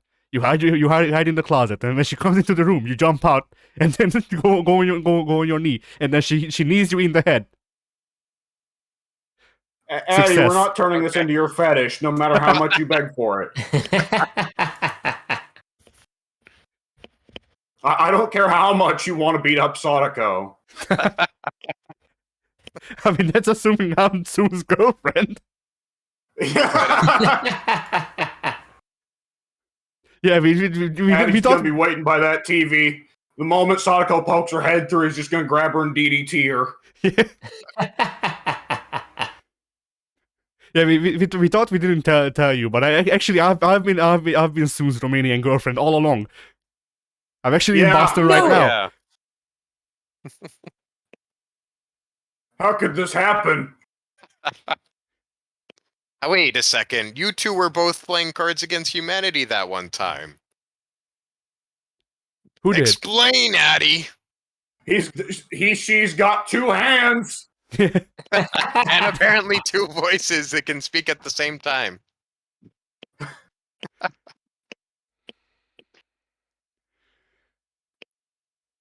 I'm just a really good ventriloquist. Is that the one? I see. Yeah, I had a that's series of recordings that he played off a soundboard. Yeah, While my girlfriend was sitting right next to me, apparently. yeah. That's Well, no, about you it. don't understand. Addie's the fake. Ah, It's okay. been an Addie is the elaborate fake. ruse for the last 10 years. No, you're getting Addie it. right now is a soundboard. No, you're getting it wrong. That was a body double. It was my shadow. Quick, Wait, what? quick.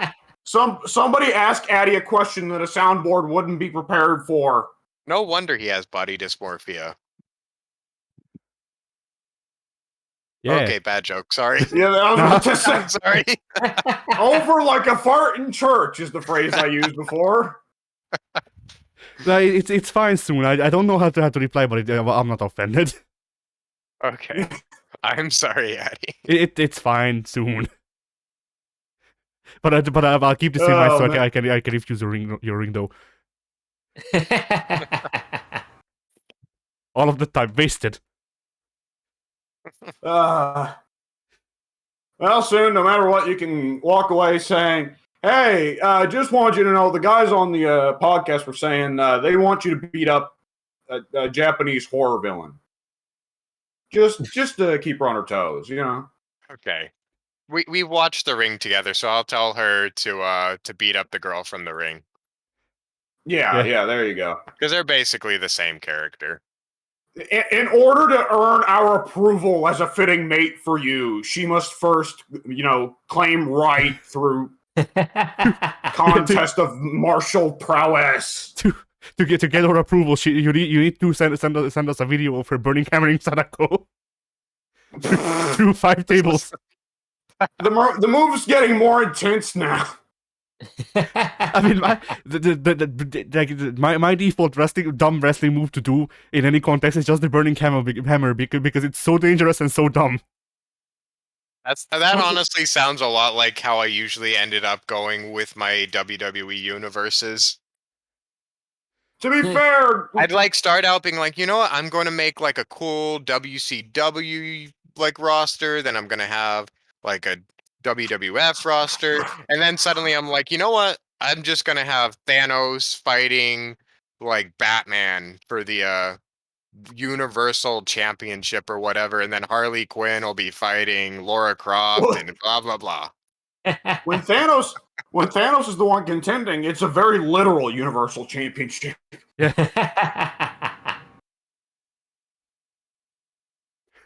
Okay. Also, Thanos I appreciate. Yeah. I appreciate the idea that Batman and Thanos can get in the ring, and Batman will just beat Thanos with a sleeper hold. Well, duh. That's Batman for you. Yeah, he said enough. He said enough prep. Batman's specialty. He said enough prep time. We've been building this.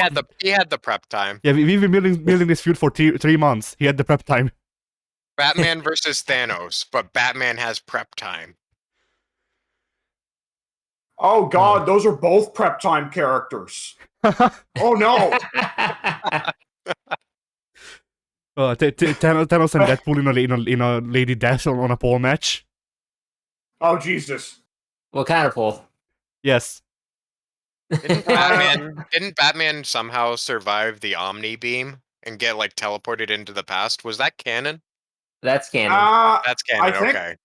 I think it was either that or they might have just outright retconned the Omega Beam to teleport everything to the past. Oh yeah. It was weird. I think I remember Batman drawing a heart with Wonder Woman and Superman or something, as well in a cave. I'm not sure if I'm misremembering that or not, but that is definitely someone out there has definitely written them as a threesome. So that's. But then Cyclops, Jean, Wolverine, and Emma Frost are a foursome now, so I guess it's still in the realm of possibilities. Wait, who? Who's the foursome? Cyclops, Jean Grey, Wolverine, and Emma Frost. And you're telling me Gambit's not in on that too? Gambit's been written out. He's been deemed to. Gambit's definitely in on that, mate. Gambit doesn't exist because he's too sexist and French. Well, that and Gambit, for how long was Rogue like, oh, I want that Cajun dick? And Gambit's like, nah, Well, for a long time, and then they ended up having like dream sex or something. Well, they fucking turned out Sentry had sex with her first or something. Pink is dying right now. We are saying his least favorite things in the world. He is Pretty just much. he is just sinking deeper and deeper into his chair. Pink, it is a testament to your willpower that you have just not started shouting, non-canon, non-canon, non-canon! But anytime you guys mention X-Men post 94, I'm like, nope, I'm not touching that. Not with a 100-foot pole. Especially once you get the sabotage of the X-Men characters from the mid Oh, God. 2000s, where they Mhm. suddenly decided to kill them all with Mhm. Scarlet Witch and then replace them with like tweeny versions of themselves Mhm. from a different universe. And is And that, now they're all racial separatists. yeah. That's the thing that gets me. I can deal with House of M. I can deal with No More Mutants. There's lots of shit I can deal with in the X-Men's history. The one that will forever fucking taint the X-Men going forward in the comics for me is the fucking Krakoa. Oh, you know what? Actually, Magneto's right. Humans and mutants can't live together. Let's go make our own island. Segregation Fuck. is fine. We love it. Yeah. Like, fuck you. That, like, not to get political, but that is, like, just such a sign of how the left is fucking degraded. Going from getting rid of segregation to suddenly insisting segregation is great. To be fair, there was always a like certain population that agreed with that. Like even during the civil rights, Malcolm X, I think, was one of those proponents Well, that Well, doesn't early make it on, but, right. early on until he yeah, first of realized all, that it he was doesn't make gay. it right. Yes, even Malcolm X That is- agrees that doesn't make it right. And second of all, Malcolm X pre-Hodge and Malcolm X post-Hodge are two very different political standpoints, and But nobody talks about it. my Nobody fucking talks about it. That's why Malcolm X is simultaneously a symbol of black militantism, like black militancy, and at the same time, racial unity. Yep. But my point Because was that he was like a leader of a very like sizable portion of the black community that didn't well, really go away. before Malcolm X, there was Marcus Garvey, so there's more history to it than that. Yeah, no, I know about Marcus Garvey. Yeah, it's a very very long. It was a part of the civil rights movement like originally before there was any like concept of unity being possible. Like all the way back to the 1700s, there was proponents that were on the civil rights side that believed that segregation and sending the black people back to Africa was the best route to go forward. Like James Madison and James Monroe even helped fund the creation of the country Liberia, which was supposed to be where where black Americans could like go so that they could be back in Africa. Yep. And that was progressive of them at the time. Yep. And all this to get around to the thing of they fucking killed at the X-Men. Those bastards. I'll never forgive them. There's a part of the fucking comics, I have linked it on this very fucking Discord, where Dr. fucking Doom monologues to Professor X of, you are a fucking racist motherfucker. Fuck off. He also killed Reed Richards and Sue. Oh, they Have kind they? of I killed thought them. we just... No, they killed them by making them become the universe or something. Because that happens way too often in comics. For some reason, people All die right. and become the universe. And then Ben and Johnny went and joined the Guardians of the Galaxy after that. Well, you'd be shocked how quickly stuff like that tends to get forgotten, because, I mean, Hal Jordan was the Spectre for how long, and nobody remembers that? Yeah, but I think it recently got retconned, obviously after Marvel got their rights back. But there was a period where Reed Richards and Sue Storm were, uh, I don't know, cosmic beings that were Yes. dead but not dead. So After the whole Beyonder business, when Doctor Doom stole the Beyonder's power, Reed and Sue took it off him to rebuild the universe because Doom had made the universe into his own fucked up vision for it. How many times does this happen in the comics? I I was feel about like to this say, happens a Doom lot. taking Beyonder's power is just kind of his national pastime at this point. Was this Yeah, before? that was the Was this entire before or point after of Venom Ultimate became God? Alliance 1. Well, the thing is, Doctor Doom's a good guy now, so now he won't get to take the Beyonder's power anymore. That we know Good of. guys aren't allowed to be that strong while they still have their own series. Wait, is he still a good guy? I think they made him a bad guy again. He's probably going to be walking the line for the rest of eternity, just like fucking Magneto. Yeah. That's true, yeah. At the end of the day, Doctor Doom's gimmick has always been he thinks he knows best for everyone, which is a Thanos better also, motive than most of the villains, but it Yeah. still, makes him kind of authoritarian asshole. Yeah. Thanos will also walk same line forever. They made a Thanos comic where he was kind of a hero, even. Well, Thanos as a hero goes back to the original Infinity Gauntlet storyline Yeah. where he decides, actually, you know what? Killing everyone sucks. I'm going to be a farmer. Yeah. Marvel's always had that awkward thing. Marvel and DC both have recurring things. Marvel has a recurring habit of any villain that gets too popular in Marvel becomes a hero. Just guaranteed. Like, that goes back to the fucking 60s. Like, Yeah. that's not a new sin. Lee and Kirby and Ditko were doing that back in the fucking 60s. Yeah. Yeah. Hawkeye was a bad guy at first, but it was like, oh shit, he's cool, and so is Black Widow. Fuck it, they're both heroes now. I mean, there are some weird. At least Red Oh Skull. God, Wonder At Man. least Red Skull will never become a hero. Hopefully, Now that would be a turn of the century. but yes, He's the only villain that no matter how popular he gets, he'll never become a hero. Here's the thing: Marvel's already walked back a Nazi and made him more heroic. Helmut Zemo. Actually, yeah. Now that you Oh mention yeah, it, that's true. Like, the thing is, we've just not yet come upon a story where people love Red Skull. But if some writer accidentally writes Red Skull too sympathetic, it might just be we get a comic where Red Skull's like, actually, I hated Hitler the whole time. But there's also sometimes they do the weird inverse where like I read about a thing where they were like, we need to make Magneto evil again. We can't have him. Oh God! We can't have him be can't have him be evil and also have him be a Jew at the same time. So he has to be he has to be something else. He's now Romani. Speaking makes him evil.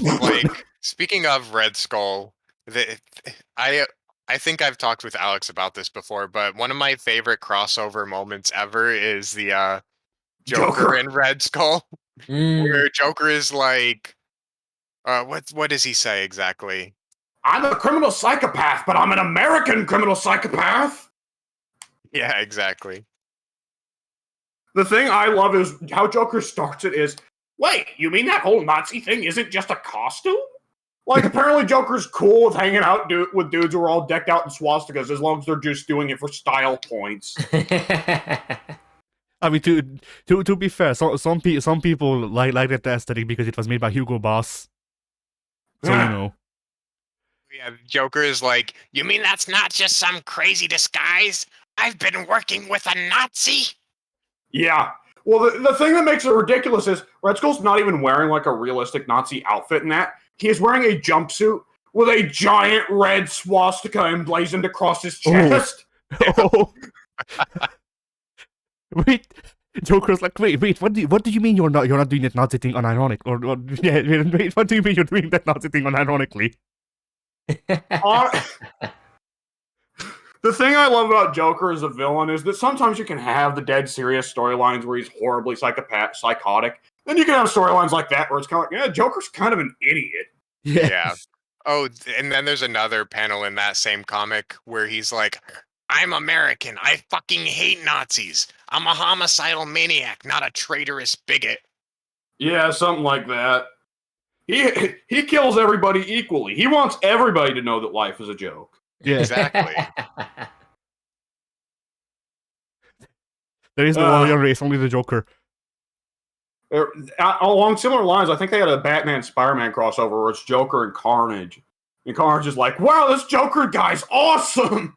And Joker's like, wait, so you just disembowel people for the sheer hell of it with no real meaning? Yeah! You suck! And Carnage is like super sad that Joker disapproves. They say never meet your heroes. Yeah.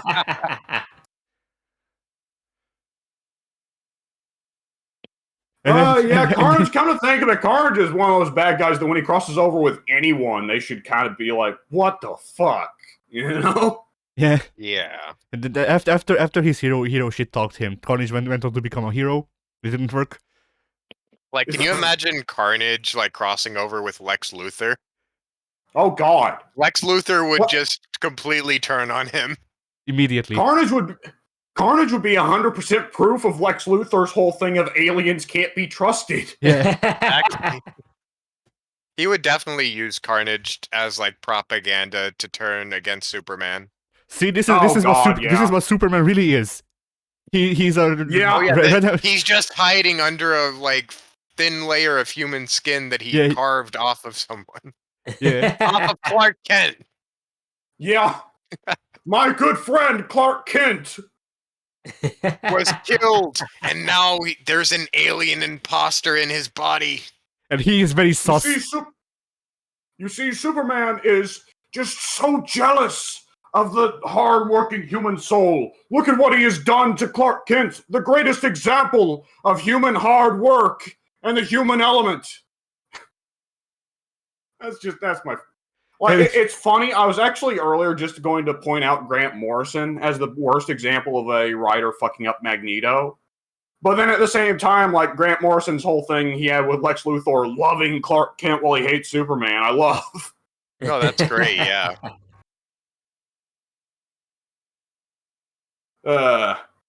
That's just always guaranteed fun when the villain gets in an encounter with the secret identity version of the hero without knowing. Yeah. Although Yeah. you know, I like to imagine that after like Wrong's testing on Carnage, he figures out that certain frequencies like may make the symbiotes go weaker. He just walks up to Superman with dubstep playing, and he's like, "Why is this not working?" Yeah.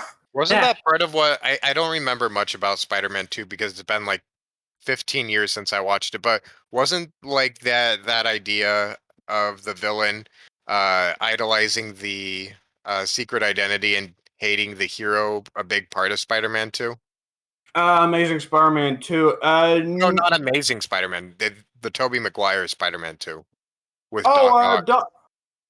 Oh man, it's been too long since I've watched it, but yeah, I do remember that Peter was Otto's apprentice in that one, which is part of how they based it off for the PS4 game, of course. Right.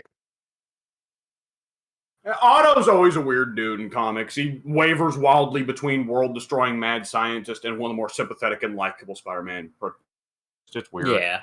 Supreme Spider-Man was actually surprisingly good. So I've heard. Yeah, I've seen bits and pieces. Once he gets to the point where he merges with the memories of Peter Parker, it gets pretty good from there. Because he he understands why Peter is the way Peter is, and he relates to why he became a hero. And so Doc Ock decides that he's going to continue carrying that mantle of being heroic. But the problem is he's still a villain, and so he basically becomes Punisher Spider-Man. Yeah. I remember was there not one of the earliest Superior Spider-Man bits was he goes up and punches a thug with full force and the thug's head just explodes. Yeah, and exactly. Otto's like, wait, so Peter's been holding back this entire time? And like, imagine how it was for like the other thugs or the civilians who were nearby when they saw that. You know, good old Spider-Man, he just walks up, poof, fucking gray matter all over the floor. Yeah, and then he had a pretty great scene with Black Cat where he basically failed to simp for her like Peter would have done, and just wraps her up in some webs, and he also punches her in the face, and she's like, I'm pretty sure the first panel where Superior Spider-Man meets Black Cat, it's the first panel is Black Cat talking to Spider-Man normally like she does, expecting it to be Peter. The second panel is Superior Spider-Man straight up punching her in the face. Exactly. Nice. Not even any hesitation. Let me see if I can find it. No words, no banter, just straight up punch. And then once he's done punching Black Cat, Arrow just says the fists of justice are egalitarian. Yeah. The hammer of truth knows no gender. Yeah. There it is. Nice.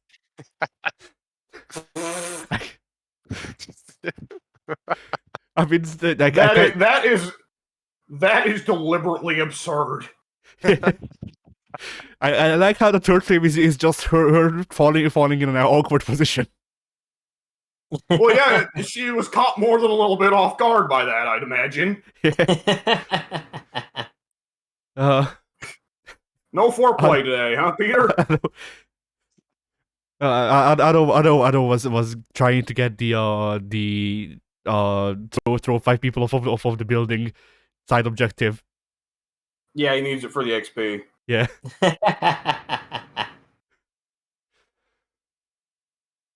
Yeah, and then speaking of Spider-Man holding back, there's also that one comic story where he's in prison with Kingpin. After Kingpin tried to kill Aunt May, I think. It was the lead up to One More Day. He had her Yeah, shot and she was dying in the hospital.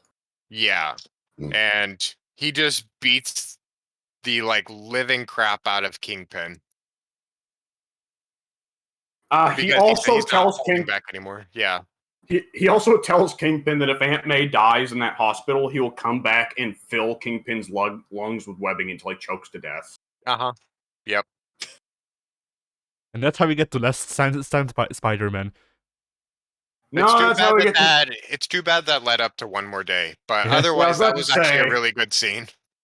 I'd take Last Stand over Devil Magic Abortion. I mean, Last Stand is ironically good because Last Stand Spider-Man just fucked up twice, and then he's like, "What the fuck have I done?" and then commits suicide by cop. Yeah, it's kind of a little bit like whatever happened to the Man of Tomorrow. Honestly, if anyone's read that comic. Yeah, but I always appreciated that in the first panel, he's just holding Kingpin by his chest skin, not even his shirt. He's just holding him by his skin. To be fair, Kingpin probably does have that much loose skin. Yeah, that's true. No, wait, he has 95 he has less than 1% body fat, Dubs. There is no loose skin. That's all muscle. It fluctuates. That's the thing. It's probably because it fluctuates so damn much he's got so much loose skin.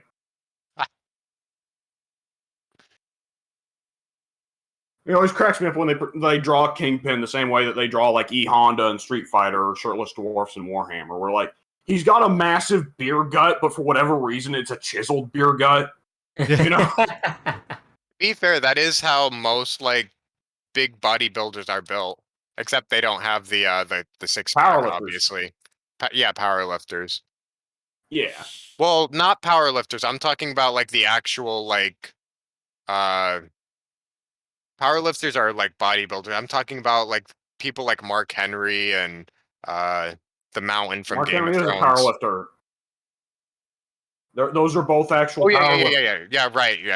Yeah, I'm getting the terms mixed up. Yeah, power lifters then. They tend to be they tend to actually some of them do. Some of them do have kind of chiseled guts. Like this guy. Kind of, yeah, but Mark Henry doesn't. Mark Henry doesn't. I actually found out the other day that there was a specific dumbbell that nobody had ever been able to lift. And Mark Henry was the first one who ever did it. Yeah, Mark Henry, my understanding, most of Mark Henry's powerlifting accolades were not kayfabe. No, he's legitimately one of the strongest men ever. He definitely won one of the Arnolds. I know that. Yeah. Which, it's weird, how sometimes, you can get it mixed up and sometimes you forget, oh, wait, that guy's, gimmick wasn't kayfabe. He legitimately did that before wrestling, right? Yeah. Mm-hmm. I mean, the weirdest one always will be Big Boss Man was legitimately a prison guard before he wrestled. Right. Oh, Pink? Yeah, Pink had to leave for a sec. I thought he was in the middle of saying something and then he muted. He probably was saying, give me a sec to whoever he was muting to talk to. Gotcha. I do that. But yeah, Mark Henry is actually legitimately one of the strongest men who's ever lived. Yeah. Which I guess leads into what I've done with my week, which I don't think I've done a whole lot outside of. It's been a lot of wrestling. You But did Sim, are Mark you done with your Henry? week? Yes. Yes, I did Mark Henry. So was he that is, the end he of was your the week? sexual chocolate. Oh no! I did mention Blood Bowl 2, but I don't need to talk about that anymore. And No, go ahead. Blood Bowl's fun to talk no, about. I already talked about it. It was mostly just, it's a fun game when it goes your way, but when it doesn't go your way, it feels really, really bad. Was basically my summation. That's why you need more goblins with chainsaws. Yeah. Or yeah. But no, it's been fun. I've just been going through the campaign. I haven't even started on just like doing like actual single player game, I'm just doing the tutorial campaign. I haven't finished it yet because I got distracted by multiverses. Yeah. And then yeah. I do want to say that oh no, you go ahead and wrap up what you were gonna say. Yeah, I was just trying to think if I had anything else that I did. I feel like I watched another movie other than Brother Bear. Did I? Maybe not. I could have sworn I did. But yeah, I think that's about it. I've just been mostly doing multiverses when I can. All right.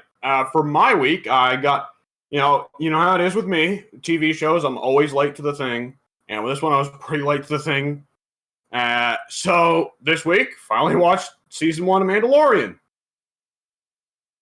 Oh, I haven't watched that. So don't spoil anything. Because I plan Ah, to. shit!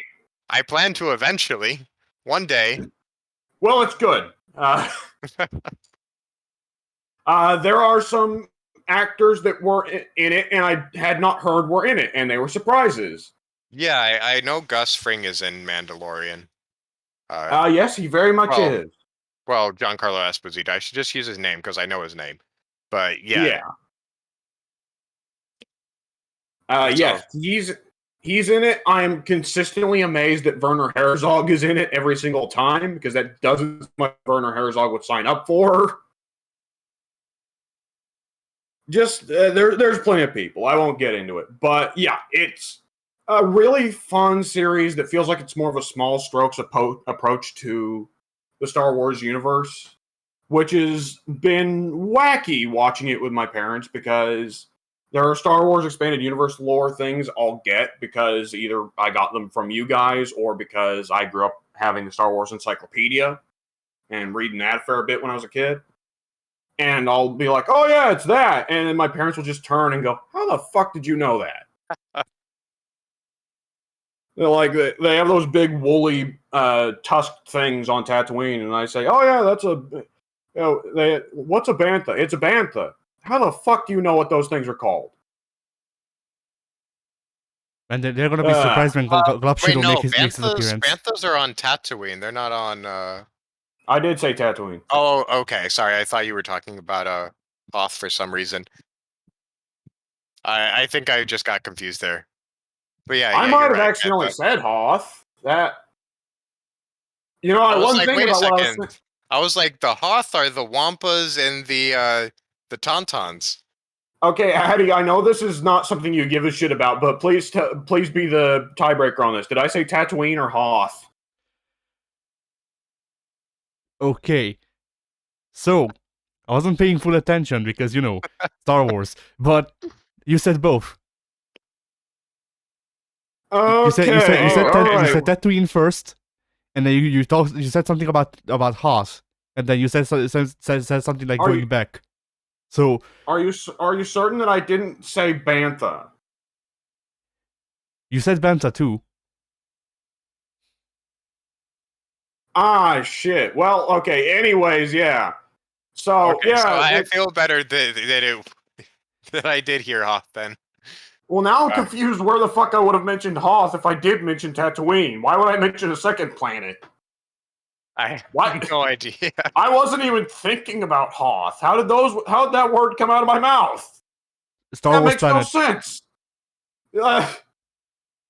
Like, did my entire what's coming out of my mouth an entire slur of just planets while I was thinking something else?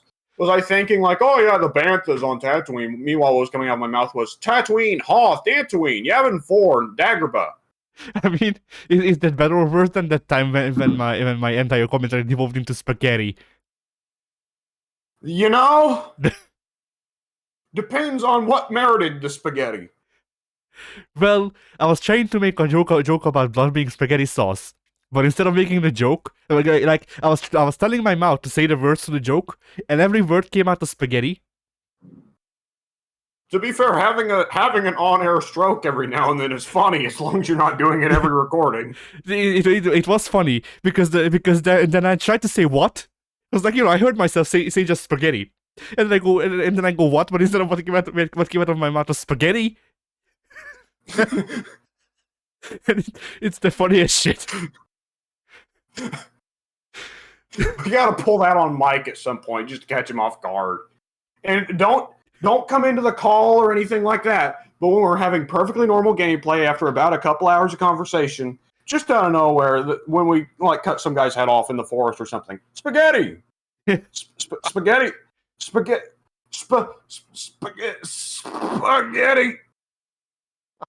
Omelette du fromage. But yeah, I don't even. All work and no play makes Jack a dull boy. Yeah, like this was around the time. Don't touch my spaghetti. Yeah, somebody touch my spaghetti. Somebody touch my spaghetti. But like this was around the time that the whole I was having constant fucking like droning sounds in my head and shit like that. That this was around that time, so that may have contributed, but it was really fucking funny. It's in in my Titanfall 2 video. It's great.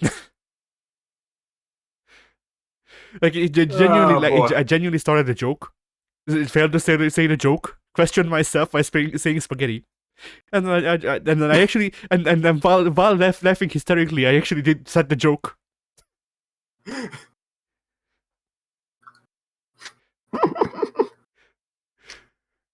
All right. Yeah, Mandalorian. I think that's about all I can say without spoiling too much. It's good. Oh, you can say about Mandalorian without spoiling too much is spaghetti. Anyway, yeah. One thing I guess I want to say is I don't know how much plans Jon Favreau and the other guy, what's the Clone Wars guy, Dave Filoni. There we go. How much plans Dave Filoni have to lead Mandalorian into? Oh boy, am I back? Yeah. Okay, I don't know how much plans Jon Favreau and Dave Filoni have to lead Mandalorian into the new trilogy, but wait, what? They already do about what? What new trilogy? But they already do a better job of implementing a kind of neo-Nazi comeback for the Empire. It feels a lot less like it's just like, oh, the Empire's back, hey! But a bit more like, ooh, there's a weird groundswell movement for some people who say that life was better under the Empire. And, ooh, there's some ex-Imperial officers who are looking to get back some of their old power. This doesn't smell good. Did they explain how the new Empire got so many resources? Fuck no, because it does. Okay. Like I said, they're doing a better job of it. The words for First Order have not left anyone's mouths yet. Okay. It's just been people. It's just been some, ex-stormtroopers, some ex-imperial officers, and some occasional, neo-fascists being like, "Man, life was really better under the Empire." I mean, look, has Leia's regime made the world any better? Look around you. Come on, we all knew the Empire made things a bit more orderly around here. And you hear it, and it's kind of like, wow, this sounds a lot like the Legion from Fallout New Vegas. That's what I got to say about that. Yeah, what? No, I was just going to say no spoilers because I don't know any, especially. But from what I heard, season 2 is not as good as season 1. Season 3 is better. Yeah, I heard the same thing. Season 3 isn't out yet. Ah, It's not. No. I definitely heard that season 2 was worse than season 1. I thought season 3 was like coming out like right now, or was it not? Let me look it up, because if it did, then I wound up with very suspicious timing. What are Hank, you have you watched Mandalorian? Man, I saw the first episode of Mandalorian. Okay. Okay, by the way, Mandalorian Season 3 release date is February 2023, so no, it is not out yet. Okay. Gotcha. We must be just confused. Yeah. I'm To be confused. fair, you could be getting it confused with Book of Boba Fett, which to my understanding Probably. people didn't like, That and sucked. Obi-Wan, which to my understanding people didn't like. That sucked too. That did suck. So I don't know what you're getting it confused with. Anyways, It was yes, probably Mandalorian, Book of Boba Fett. Yeah. Mandalorian Season 1, good. Anyways, yes, on to the other things. What other things were there? Well, I guess if I can't think of anything else, I guess I'll just move on to the wrestling. I wanted to get this in before we talk about the inevitable elephant in the room. Because, boy, is there. Because did we really talk about Vince leaving last broadcast? No, we didn't talk about it at Happened all. after, I think. Oh, right. I wasn't even here for last podcast. Right, I was busy. But yeah. So the first thing I want to hit is like, I just want to get this out of the way. So I had heard, this Walter guy, or this Gunter guy, excuse me, seems pretty cool. Water, yeah, there we go. Water. And so I had heard that old Uncle Dave apparently rated a match that Walter had with this Ilya Dragunov guy, who I was like, who the fuck is this jobber? When I saw him in the DLC. Rated a match of theirs more than 5 stars, and I was confused. Like, oh, so he's allowed to rate people other than Kenny Omega with more than 5 stars? Yeah, because you see that Water and Ilya Dragunov match was held in the Tokyo Dome. See, here's the thing. So I did watch the match, and I did really like it, but when I was watching it, I was like, Dave, you only rated this above 5 stars because this is a super fucking All Japan style match. Mm-hmm. It was straight up Walter and Ilya just ripping pages directly out of Mizawa and Kabashi's books, like, aggressively. And I loved the match. Don't get me wrong. It was one of those matches that when I was done with it, I was like, okay, I am now a mark for both of these men. Yeah. But boy, was Dave Meltzer being stereotypical there. Who'd have thunk it? Uh-huh. Good matchup. But, Yeah. all right. So, yeah, the elephant in the wrestling room that we have not got to talk about on podcast yet. Vince, right? Yeah. But And I Ted's bet not he's here, so- dead. Not yet. Oh. See, I've been a couple jokes passed through my mind on the forum about saying some joke about Vince being dead, and I was like, given that Ted seems to be taking a degree of offense here, comparable to if we were saying that Ted's father was dead or something, like it's. I can't blame Ted for being like, well, I love wrestling, and specifically I love Vince's wrestling, but it was getting a bit ridiculous there when Mike was bringing up a lot of things, which, to be fair, Vince has had a lot of false accusations thrown against him that Mike will believe out of hand because he hates Vince out of hand. But at the same time, I think it's ridiculous of Ted to go ahead and say, well, no, you see, Vince, he made some mistakes as much as anyone else would, but at the end of the day, he is a god, and he built this realm in which we exist, and we need to offer thanks to him for all that which he has given onto us, because wrestling, you see, did not exist before, after, or outside of Vince McMahon's purview. And everything Yeah, I know he hates the marks, and everything that Vince touches is yours. Yeah. The measured perspective is Vince gave us some of the greatest years in wrestling and also some of the shittiest. Absolutely. Right? Yes. That's the thing at the end of the day. He did make it nationwide, but despite what Muda may insist, wrestling going nationwide was an inevitability. That was the way all media was going in the 70s and 80s. Yep. If it wasn't Vince, it would have been Vern Gagne or Jim Crockett. Or it would have been someone else entirely. We don't Maybe. know. Maybe. I don't know. Vern Gagne may be enough of a backstabber to pull it off. Jim Crockett, I don't know much about him. Like but you know, like I just want to say before we get too hard into Vince is that like there's never gonna be another heel like him. But then like we shouldn't be too surprised with how Vince turned out, considering Vince comes from a time when you lived your gimmick. So Right. But to be fair about that, I do think that just because they might have gone nationwide doesn't mean that they were going to be like as dominant a force as they were. Because, I mean, honestly, I feel well, like they could have been in the same realm as like monster trucks, like monster trucks are pretty successful locally, but you don't go and watch monster trucks on TV every week. well, that's Yeah. probably where wrestling's going.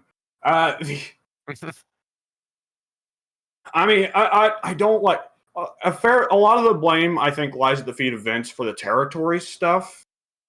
But I think really like WWE's dominance for the last 30 years, a lot of the blame lies at the feet of WCW for fucking themselves over, TNA for fucking themselves over, AEW for currently actively fucking themselves over. yeah, That nobody talks The about trouble- Ring of Honor because it was never important to begin with. Yeah. Ring of Honor was only mattered Hmm. once when The Rock left WWE and then went to Ring of Honor with the championship after going to Hollywood. Yeah, that was pretty radical. Yeah. And I think CM Punk mentioned Ring of Honor in his pipe bomb speech. There was definitely That's what I'm making fun of. Oh, I thought for some reason I was okay. Yeah. Oh, did you think The Rock actually went to Ring of Honor? The Rock actually went to Ring of Honor. I don't even know if they were active in. No, they had to be active in 2004. Never mind. Scratch that. So I do want to mention this actually, you mentioning that Punk mentioned Ring of Honor. So the very first SmackDown where Vince had retired, you could tell Vince wasn't in Michael Cole's or any of the commentators' ear. They must be so happy about that. Yeah, I saw somebody posting like Michael Cole's reaction when Vince retired, and it was the bit from No Way Home when Doc Ock has the personality chip restored. The voices, they're not like, it's so quiet. I had almost forgotten what it was like. That's awesome. But like the first post Vince SmackDown, Xavier Woods comes out on commentary for a little bit, and he hypes up. I don't even remember who he was hyping up, but he hyped him up as a former Ring of Honor champion, a former New Japan champion. And I'm not like thinking like, oh, if Vince was sitting there, he'd have been having fucking conniptions by now. He would have walked out a gorilla down the ramp himself, stopped the match Yeah. right there. No, he Drag Xavier Woods off commentary by his ear. No, he would have God tried. damn it! He would have tried, but his knees would have given out.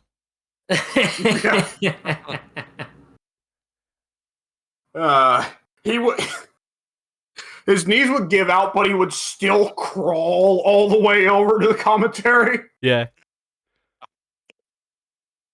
just dragging himself by his hands. Oh boy, yeah. Like, it's funny. I didn't even notice it, but people were pointing out on just last night's SmackDown. Cole isn't calling them the WWE Universe anymore. He's calling them the fans. He's not Oh calling my it God. sports. That's a He's not criminal calling sin. it. He's not calling it sports entertainment anymore. He's calling it wrestling. By God. It's almost like I'm- Michael Cole could be a good commentator when he doesn't have all of the restrictions. Yeah, It's a shame it all comes like 20 years later when Michael Cole is now getting ready to retire. Yeah. Yeah. I have to say, especially now that they're off the leash, him and Pat McAfee are a great commentary combo. Yeah. Yeah, like that. I Cool love that it's cool that you can already see the changes being made. I was worried that there would be like a staggering period where like it would slowly start to roll in, but the fact that they're like just totally going away from sports entertainment now is pretty cool. Yeah. Oh no! What? Oh okay. What? Oh okay. I think I was getting cut out a little bit there. So I will say, the first sign, I think, Pink, you'll probably be able to tell more because you've been still paying attention these last couple of years, so you can tell what Triple H's opinion of this particular person. But one immediate sign of herky-jerky from Vince to Triple H is Shotzi has gone from jobbing and doing a shit-tastic job at the Money in the Bank match last month to, for some reason, she gets a match with Aaliyah on SmackDown this week and beats her. And the match was fucking atrocious. I believe it. Those are two people I would not want to put in a one-on-one match. That was a bad idea. Pink, can you tell me, is Hunter big on Shotzi or is Stephanie big on Shotzi? Hunter's always been very big on Shotzi. Oh, shit. Yeah. Well, you can't fucking always pick winners, I guess. No. But yeah, that match was bad. There was one particular spot I have to point out. They went for a spot where Aaliyah, kicks Shotzi in the gut. Well, Soleil kick to the gut. And she's supposed to then run to the ropes and come back for a lariat or something. I don't know. But she Soleil kicks Shotzi in the gut. Then just stops in place for about a second. Then turns around and very visibly asks Shotzi, "You ready?" And it's okay. Then she runs the ropes to go back. and that was the worst shit I've seen in a WWE ring in some time. That was embarrassing. And the finish for the match was they brawled to the outside, because of course they fucking do. And Aaliyah has been dominant all match, but Shotzi throws Aaliyah and whips Aaliyah into the ring post, which is a horribly overused spot nowadays. I need to point it out. Yeah. And then rolls her into the ring and does like almost a fisherman hold, but instead of holding the leg that's closer to her, she holds the opposite leg and does kind of like a fisherman brainbuster with that leg. And the first thing that pops in my mind is, first of all, that is a horribly awkward looking move. Yeah. Second of all, why give Shotzi a move where she drops the other girl on her head? Yeah, I saw a gif of the let's call it an exploder DDT, because that's almost what it is. I saw a gif of that on Twitter, and I was like, that is not a move that I would trust to be used by Shotzi, at all. Because she's not the largest woman on the roster, so a lot of the people that she would be picking up for that move are going to be much bigger than her in most cases. So it's like, yeah, she can barely get Aaliyah up off the ground, and Aaliyah is like 75 pounds on a heavy day. So I would look into changing that out ASAP, because that's just asking for injuries or incredible botches at the very least. Imagine for a second they have a match where Shotzi needs to beat Doudrop. Oh no. Yeah. That might be an accidental Doudrop win just because Shotzi would drop Doudrop on herself. Just a fucking Yokozuna style accidental splash win. Yeah. Oh man. Yeah, other than that, SmackDown's been pretty good so far, honestly. Maybe it's just me having selective observation because I want Triple H and Stephanie to do better. Mm-hmm. But I will say, putting Liv and Ronda in a rivalry, for one thing, interesting choice, because I like Liv, no ring general. Ronda has been getting worse as time goes on. Probably not going to be a great match. I'd throw on top of that, I think right now, for one thing, putting Liv against Ronda, who is 30 times the star she is to the general mainstream, might kill Liv's push a little bit, so I wouldn't have done that. And putting Liv with Ronda, Liv generally is built up as one of the smaller girls on the roster, and she's a bit more of an underdog. She fights from underneath. Yeah. Trouble is, when they put her next to Ronda, you see, Ronda's no bigger than Liv. Liv can be the underdog against Charlotte or Natalya or Rhea Ripley, but when you actually put her against Ronda, you realize Ronda's actually kind of small. So, that's a bit awkward. Nonetheless, I don't know how to feel about Jeff Jarrett, honestly. I hate Jeff Jarrett. He ain't that and he ain't Not the a Rock. fan. I can't blame you for hating Jeff Jarrett, that's for certain. But it did crack me up. I don't know if you saw this as one of the major highlights that was getting put out on Twitter. But they did a spot where he's going out and trying to tell the Usos and the Street Profits that he's going to be fair, but he wants them to both kick the shit out of each other. And one of the Usos goes to super kick Montez, and Montez gets out of the way and super kicks Jarrett instead. Mhm. And Jarrett sold the super kick the hardest I've seen a super kick sold in a long time. Jarrett figured out a way to sell the super kick the way RVD would. He had to inject himself with RVD's soul. He paid him 5 Global Force gold for it. Also, what the fuck is with this weekend and Jeff Jarrett? Why is he come back now? I Because- don't know. It's the worst. It needs to go away. Stop it. From what I heard, Jeff Jarrett is there because they're in Nashville. Does make sense. Nobody but likes the night- Nashville, and nobody likes Jarrett. It's Exactly. a match made in heaven. We're going to be Ric Flair's final opponents. So yeah, that's happening this weekend. Yeah. And fucking Wild. Ric Flair's tag partner, who is going to do all of the work, certainly, is his own son-in-law. Oh, It's gonna be great. I guess it's better that he use what's his name? Hank, you're a mark for him. What's his name? What is whose name? Flair's son-in-law, Charlotte's husband. Andrade. Yeah, it's better to use Andrade than Conrad Thompson, I guess. That'd be entertaining, though, to see Jeff Jarrett and Jay Lethal just go out there and kill both of them. yeah. Conrad would have a heart attack before he hit the ring. Well, so would Rick. I don't know. Rick kind of scares me. Or Rick won't have a heart attack; he'll have a stroke. Yeah, that's more likely Especially in a match with Jarrett. Jarrett Jarrett will give him one. Hey! It's I his hate it. world.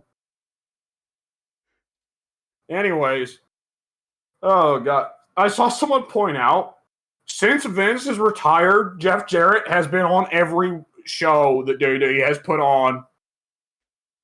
He's There's some sort of irony there, but I don't know how to take that. Hunter is slowly investing into Global Force Gold. It's only a matter of time until WWE changes its name to TNA. Oh no! Dixie Carter will appear more. Turns out she's been in the background, but she was a package deal with AJ Styles. Dixie has made a couple appearances. Dixie has made a couple appearances for WWE in the last few years, actually. that's Never on the their weird. weekly programming, though. Interestingly enough, or at least not to Would my you want recollection. Dixie on your weekly programming? No, but I was just stating a random fact. You know, random trivia. Totally unrelated. Oh boy! But okay, bad joke. Imagine. But like slowly as WWE forms into TNA with Jarrett's guidance, Test shows up. I wonder He's if they back. brought- Test wonder is if they back brought- from the dead. I wonder if they brought Dixie in for those couple appearances, but she started cruising for guys and she just got sent home. That's likely. That's not even entirely a joke. Boy, that's actually, come to think of it, with all this controversy going on about Vince sleeping with the women wrestlers, that might be something people want to dig up. Yeah. Because everybody's just kind of casually over the years been like, oh yeah, sometimes Dixie used the TNA wrestlers as her, personal pool boy collection, but like, it's like, wouldn't she be twice the age over lots of those guys? And Probably. probably, dangling pushes over their heads. Ooh. Like, if she was just doing Kevin Nash, I don't think people would care, but... Yeah, it's yeah. it's sexual assault and using your power to to get sexual favors from your workers is only a men on women thing. Yeah. Well, yeah, it is explicitly a man-on-woman thing, because nobody ever talks about Pat Patterson doing it to the guys either. Yeah. Like, Pat died before he could see any trouble for that. They can still, Jesus. That they can is still true. exhume him. Zoom in and put him on trial. Fucking dig up his corpse. They did it with the Pope. They can do it with Pat Right. Patterson. Well, Mr. Patterson, what is your defense? Just as I thought. Guilty! Like, if they do that, I want it to be televised, and I want it to be the dumbest shit. Like, legitimately just exhume his body, and the defendant just goes, or the prosecutor just goes, Your Honor, League of Legends, guilty.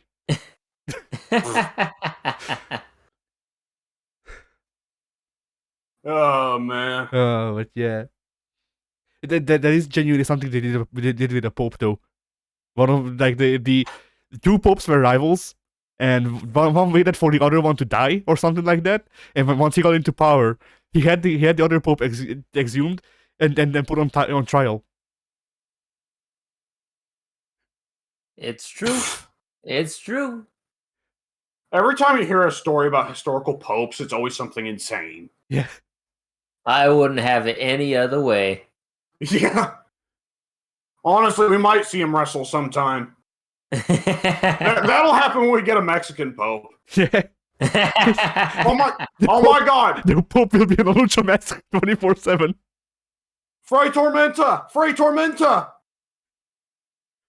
Make Fray Tormenta the Pope! Pope Tormenta! Do you guys know who I'm talking about? No. I have no idea who you're talking about. Well, give me a second to look up his name just to be certain I'm not getting it mixed up. So, let me see. Yes, Fray Tormenta. So, Fray Tormenta is the real-life luchador that Nacho that Libre guy, yeah. was a... Yeah. Oh. And he actually officiated Charlotte and Andrade's wedding. Nice. He's like fucking ancient, but he still gives sermons and church service behind the Fray Tormenta mask. Nice. You can actually go to that part of Mexico and get your fucking Sunday mass by a luchador in a mask. I love it. I No, need to no, take a no, vacation sometime. you're not getting your Sunday mask. You're getting your Sunday mask. That's true. Yeah. All the parishioners are in masks too. And after the mass is done, they stick all the pews together and it makes a ring. Yeah. And the Mucha Lucha theme song plays. A fucking Rudo comes in wearing a devil mask. Yes, that was a guy in AAA, so more likely than you think. Oh, I'm sure there's been several. I'm sure there's been several El Diablos in AAA. Yeah. This is amazing. That is such a delightfully bizarre story of just wrestling being beautifully stupid. Yeah. Oh, yes. Ric Flair's daughter's wedding was officiated by the Nacho Libre guy. How do we make this more absurd? Isn't Andrade related to someone important? Like, is Andrade not Perro Aguayo's kid? I know his dad and probably his brothers are luchadors as well. I don't remember specifically what family tree he belongs to. I will look it up very quick. Yeah, I'm Googling right now as well. Yeah. Let us see who can get there first. Andrade El Idolo. There you go. He was trained by El Satanico, speaking of luchadors pretending to be the devil. Yeah.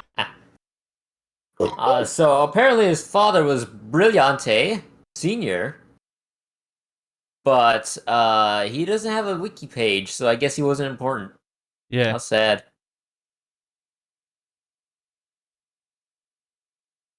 His uncle was the first Pentagon? Hmm. Huh. Yeah, that's one. That's the weird thing about Mexico doing the whole like generational identities thing. Is like, does anyone care who Pentagon Senior is? Does anyone care who Rey Mysterio Senior is? No. Like those, No. both of those guys got 100% ran over by their kids. Oh yeah. If he was the first Pentagon, was he the one that was hit by the plane? Hey, you're foreign. You're allowed to make 9/11 jokes, I think. No, wait, that's the opposite how it works. Yeah. Get him, boys. The realization. Wait, no. We got that backwards.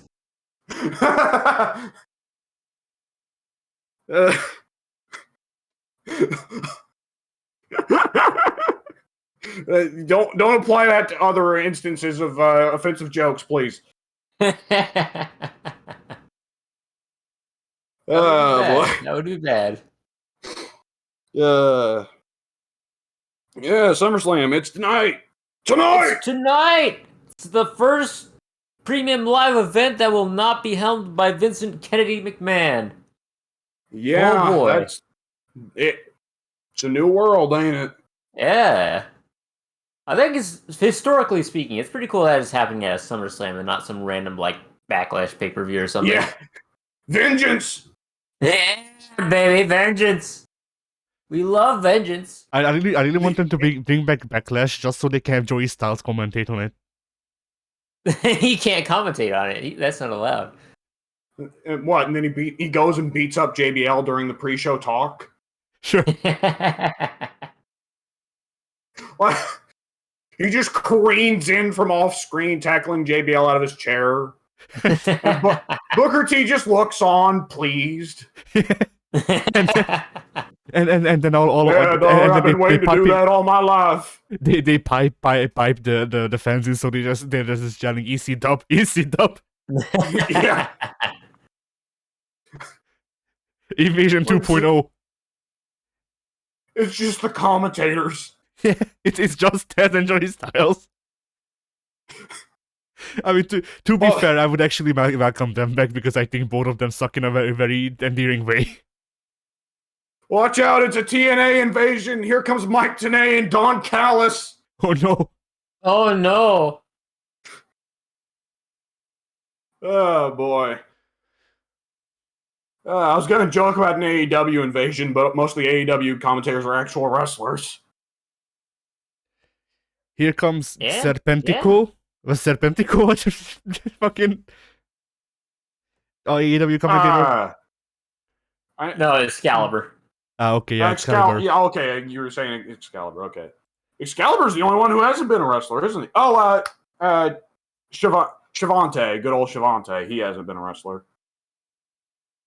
Is it not weird that Shavante was out of the business for 20 years and now he's back? Kind of weird. Yeah, kind of weird. He had to have some sort of business with Ring of Honor back in the day. He couldn't have completely fallen off the map now, could he? I don't know. I feel like I had heard that like some people kind of poo-pooed him out of the business. I know Day didn't like him during the purchase, so they decided not to take him. Yeah. Which, I guess they don't really need Shavante when they have Cole, and Cole just says whatever Vince wants. So. Yep. And Shavante was notoriously anal retentive, wasn't he? Yeah. So Shavante probably would have like balked real hard at Vince. That makes sense. Yeah. Now it makes sense. Yeah. It's gonna be weird going into the future. We're gonna have to see how things evolve. It's gonna be weird, definitely. Yeah, it's gonna be weird, but I'm very excited for the future. Yeah, I'm very interested to see where this Theory stuff goes. Right? Yeah. I've said so on the forum. The question was, how the hell do we make Roman versus Lesnar number 8 interesting? Putting Theory into the mix and making it clear that neither Roman nor Lesnar like Theory, and Theory doesn't like them either. Making it kind of a 3-way match without having the awkward booking of a triple threat match really makes it a lot more interesting. Yeah.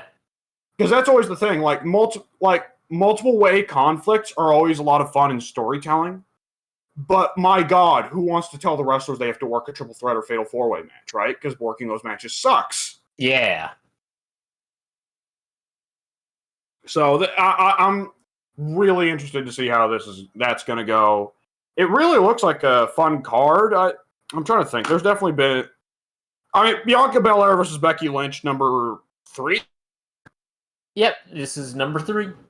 I think. I mean, they're both.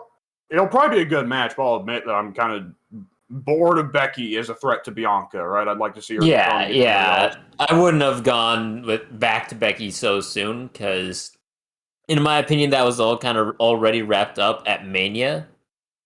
They should have had Belair going against more varied competition up to this point because she's gone against what, Carmella, and maybe somebody else, maybe.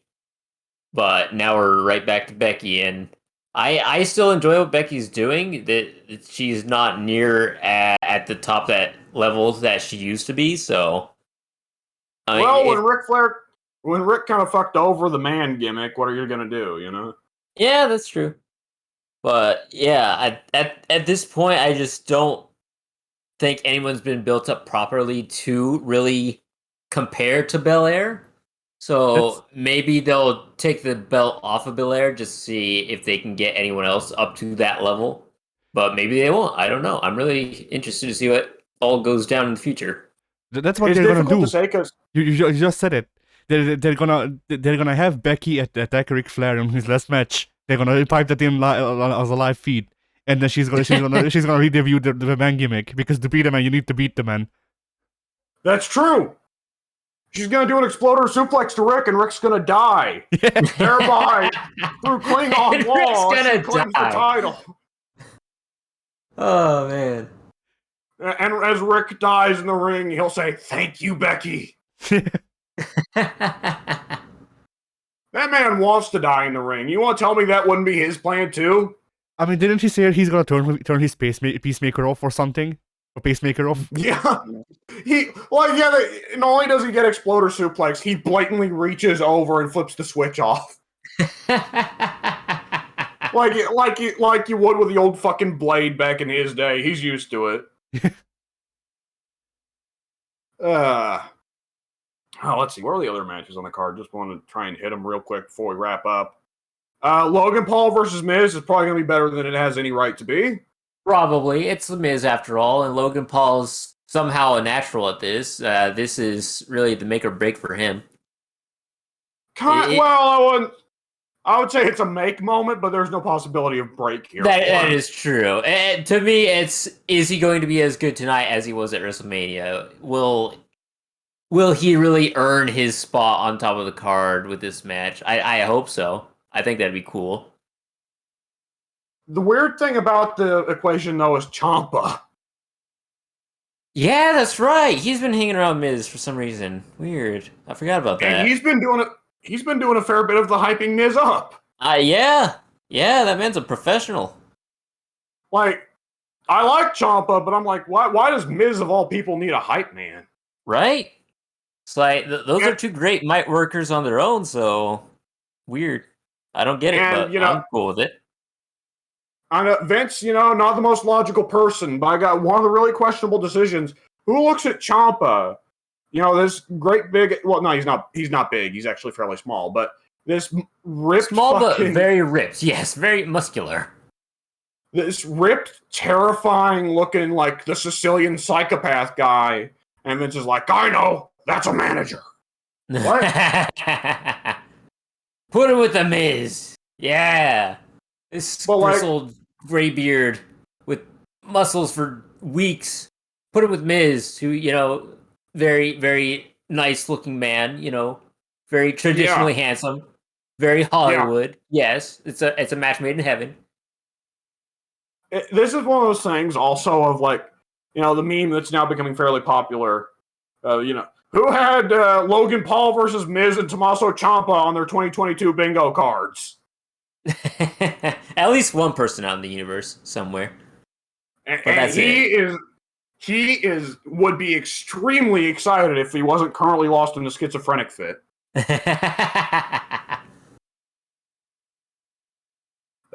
Anyways, yeah. That, it's... I forgot. Right, the one last thing I wanted to mention Rhea continually like the whole Judgment Day versus the Mysterios thing. I don't care because I don't care for the Mysterios, and the Judgment Day thing kind of got fucked when they're. Yeah, it's about who can smoke more crack cocaine. Is That's it? the- that's the feud. What? I'm suddenly very interested. What are you talking about? Can you smoke crack cocaine? That's the question to ask here. Yes. That's the problem with what Addy said. Yes. It's not the fact that none of the 5 people involved in that scenario are known drug users. It's the question of if they're using the drugs properly. Pink wants to make sure that they're safe. I don't want them to be smoking drugs that they're supposed to snort. That might come out the wrong way. I don't know. I don't know the logistics of it all. I mean, I like all 3 members of the Judgment Day, but I just don't like the Judgment Day. Without Edge. Without Edge. That was dead on arrival when they kicked Edge out. Like, yep. Why? Yep. Seto said it best. They killed Judgment Day faster than they killed the Nexus. Yeah. The only thing that is making this entertaining is Rhea is just continually going in on this weird thing with Dominik. She's a menace. She must be stopped. Like, to put it in perspective for Addy, Rhea Ripley is a women wrestler who is a bit on the taller side, 5'10" or 5'11", maybe even 6 feet. That doesn't help. She's actually not that tall, though. I don't know. She's not tall energy.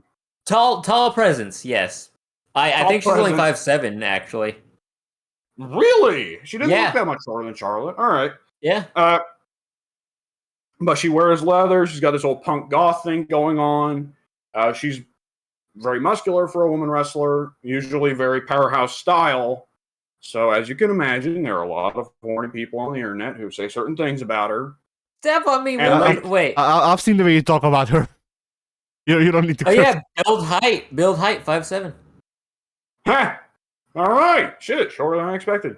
Yeah. But they've been having her with the rest of Judgment Day feud with the Mysterios, and she keeps. Well, it started with her saying Ray's too much of a liar and cheat to be Dominik's real, like, honorable dad. Don't worry, Dominik, I'll be your poppy. Which, yeah, there's layers to that joke. So when is she going to take off the mask and reveal that she's in the Guerrero? Canonically speaking, like every other time Dominik is in a storyline with somebody, the almost canon. I don't know what I'm trying to say. The almost canon plot line is that he's not really Mysterio's son, but Eddie's. That's what I was straight up. Yeah, that's what I was saying. So during this match, Rhea Ripley rip off her mask and reveal that she's at a Guerrero. My God. Well, I'm almost thinking like it's kind of like that storyline with Lana, where it's turning out everyone in the WWE wanted a piece of Lana. I'm starting to think it's going to turn out everyone in WWE is Dominik's father. and then Ray just looks at Dominik and he just goes, "Look, it was a wild night. Be glad you're not a dog." Yeah. It was a wild night, ironically, with everyone except Ray. Yeah. Yeah. He's too busy getting knee surgery again. he was going to have sex with his wife, but his knee gave out. He tried to get in bed and his quads exploded. From all the juice.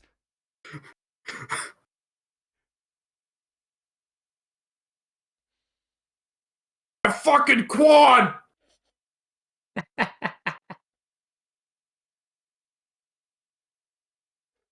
Oh boy. So yeah, the thing I wanted to mention was, I guess they had a segment on this most recent Raw where there was supposed to be a big celebration, Rey Mysterio's 20th anniversary with the company. But Rhea just swoops in like a hawk of prey, spotting the smallest creature that she could snatch, and grabs Dominik and pulls him out of the room. While wearing an Eddie Guerrero "I'm Your Poppy" shirt, by the way. Nice. Yeah. And Ray's like, hey, wait, my kid! And it turns out, oh, it's a trap! Oh no, Finn Balor and Damian Priest beating the fuck out of me! Shit! Yep. Judgment Day whooped Mysterio's asses, and none of the faces came out to help because nobody likes the Mysterios. Yeah, because We freaking hate those guys. Because they don't share the crack cocaine. Exactly. They should have afterwards had like a segment where Bianca Belair or Drew McIntyre after the beatdown is just walking through sipping a soda and steps over Ray.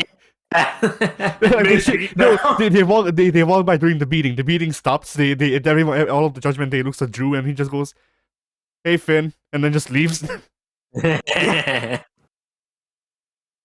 we Celts gotta stick together. Supposedly, I missed out on a great Drew McIntyre Sheamus segment last night. So they're doing something weird there. Yeah. What? Yeah. Why are Drew McIntyre and Sheamus supposed to be friends now? Or ex-friends now? That's a good question. I don't remember them ever actually tagged. Well, they were technically speaking, they were tag team in FCW, but ignoring that part, I think they're just playing up the similar storyline that they had with Cesaro and Sheamus a few years back, where there's kind of a mutual respect for each other as foreigners from Europe that like to beat each other up. So I think they're playing up that as more than anything else. Is that the initiation ritual to become friends with Cesaro? He European uppercuts you, then you European uppercut him. Yeah, that's how everyone does it in Europe. Yeah, Patty can attest. Yeah, as we all know, every European wrestler's whole moveset is nothing but European uppercuts. They're European. That's where we got them. Like if you build up enough experience to prestige yourself once, then you may get the giant swing, but it's a very low drop. You need to roll for it a lot. I think if I were in your position, I would have just settled for putting my levels into the neutralizer. It's a better move, anyways. Yeah, but that one's common. You need to go for the oncoming gotcha pulls. That's how you show that you have a big dick. You know, well, no one's got a bigger dick than Cesaro. That is true. You can't not look like Jason Statham and not have a huge dick. Fact of life. Yep. I do appreciate the idea of Addy, of all people, going around giving people European uppercuts, though. In his downtime, casually. Like, is it just? It's just a greeting. Hey, been a while, wham! Yeah, I mean, have you seen Bud Spencer Terence Hill movie? That's just Europe, especially Banana Joe. Everybody in Europe got so sick of the French cheek kissing, they all decided they needed something manlier as a greeting. Yeah. No. After the Soviet greeting was 2 kisses on the cheeks and then 1 on the mouth. That's not a lie, by the way. But after that, once the Soviet Union was broken up, we just kind of decided, that's kind of gay. And so we need to do something that's gay, but only slightly.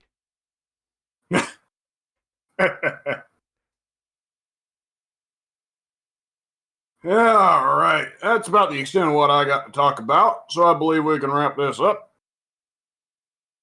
Ready to say bye?